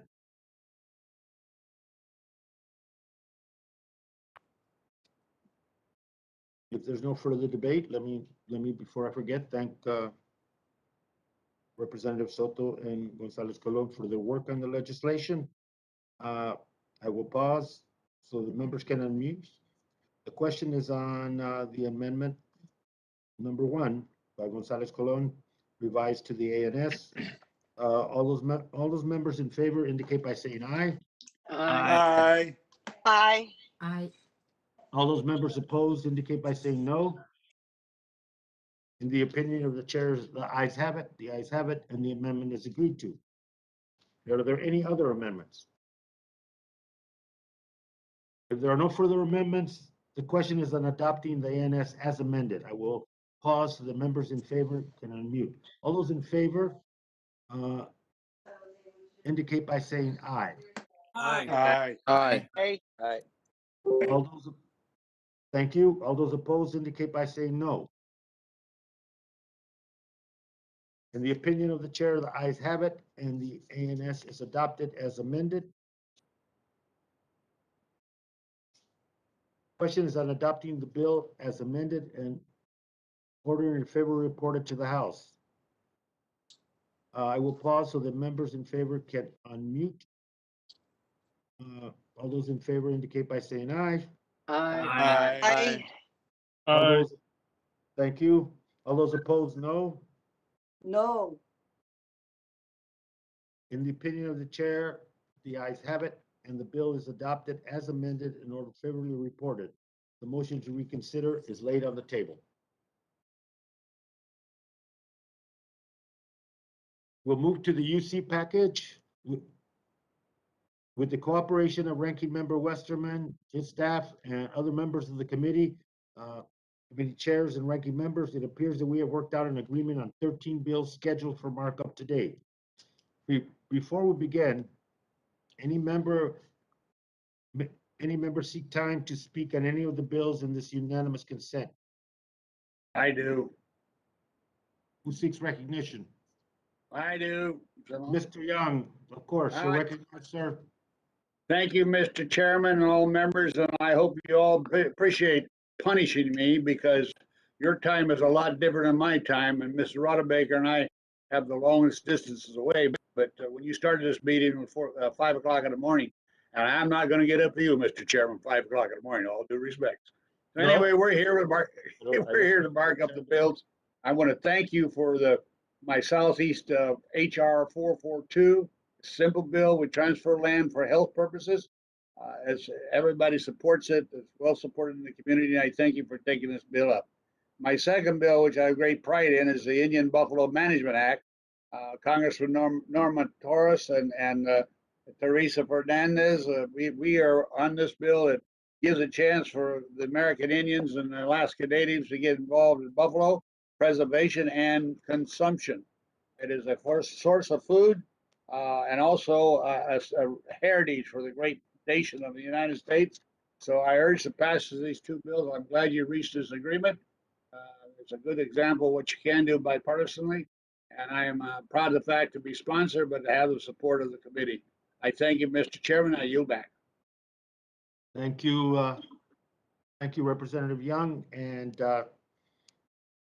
let me now, any other member wish to be recognized on the bills that we're 13 pieces of legislation we're considering under UC.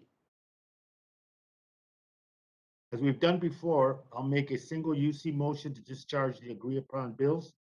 I ask unanimous consent that the Subcommittee on National Parks, Forests, and Public Lands be discharged from further consideration of HR 1286, the Southern Campaign of the Revolution National Heritage Corridor Act, HR 2024, the Southern Maryland National Heritage Area Act, 2107, Nation's Oldest Port National Heritage Act, HR 3222, the Alabama Black Belt National Heritage Act, and HR 3670, the SOAR Act.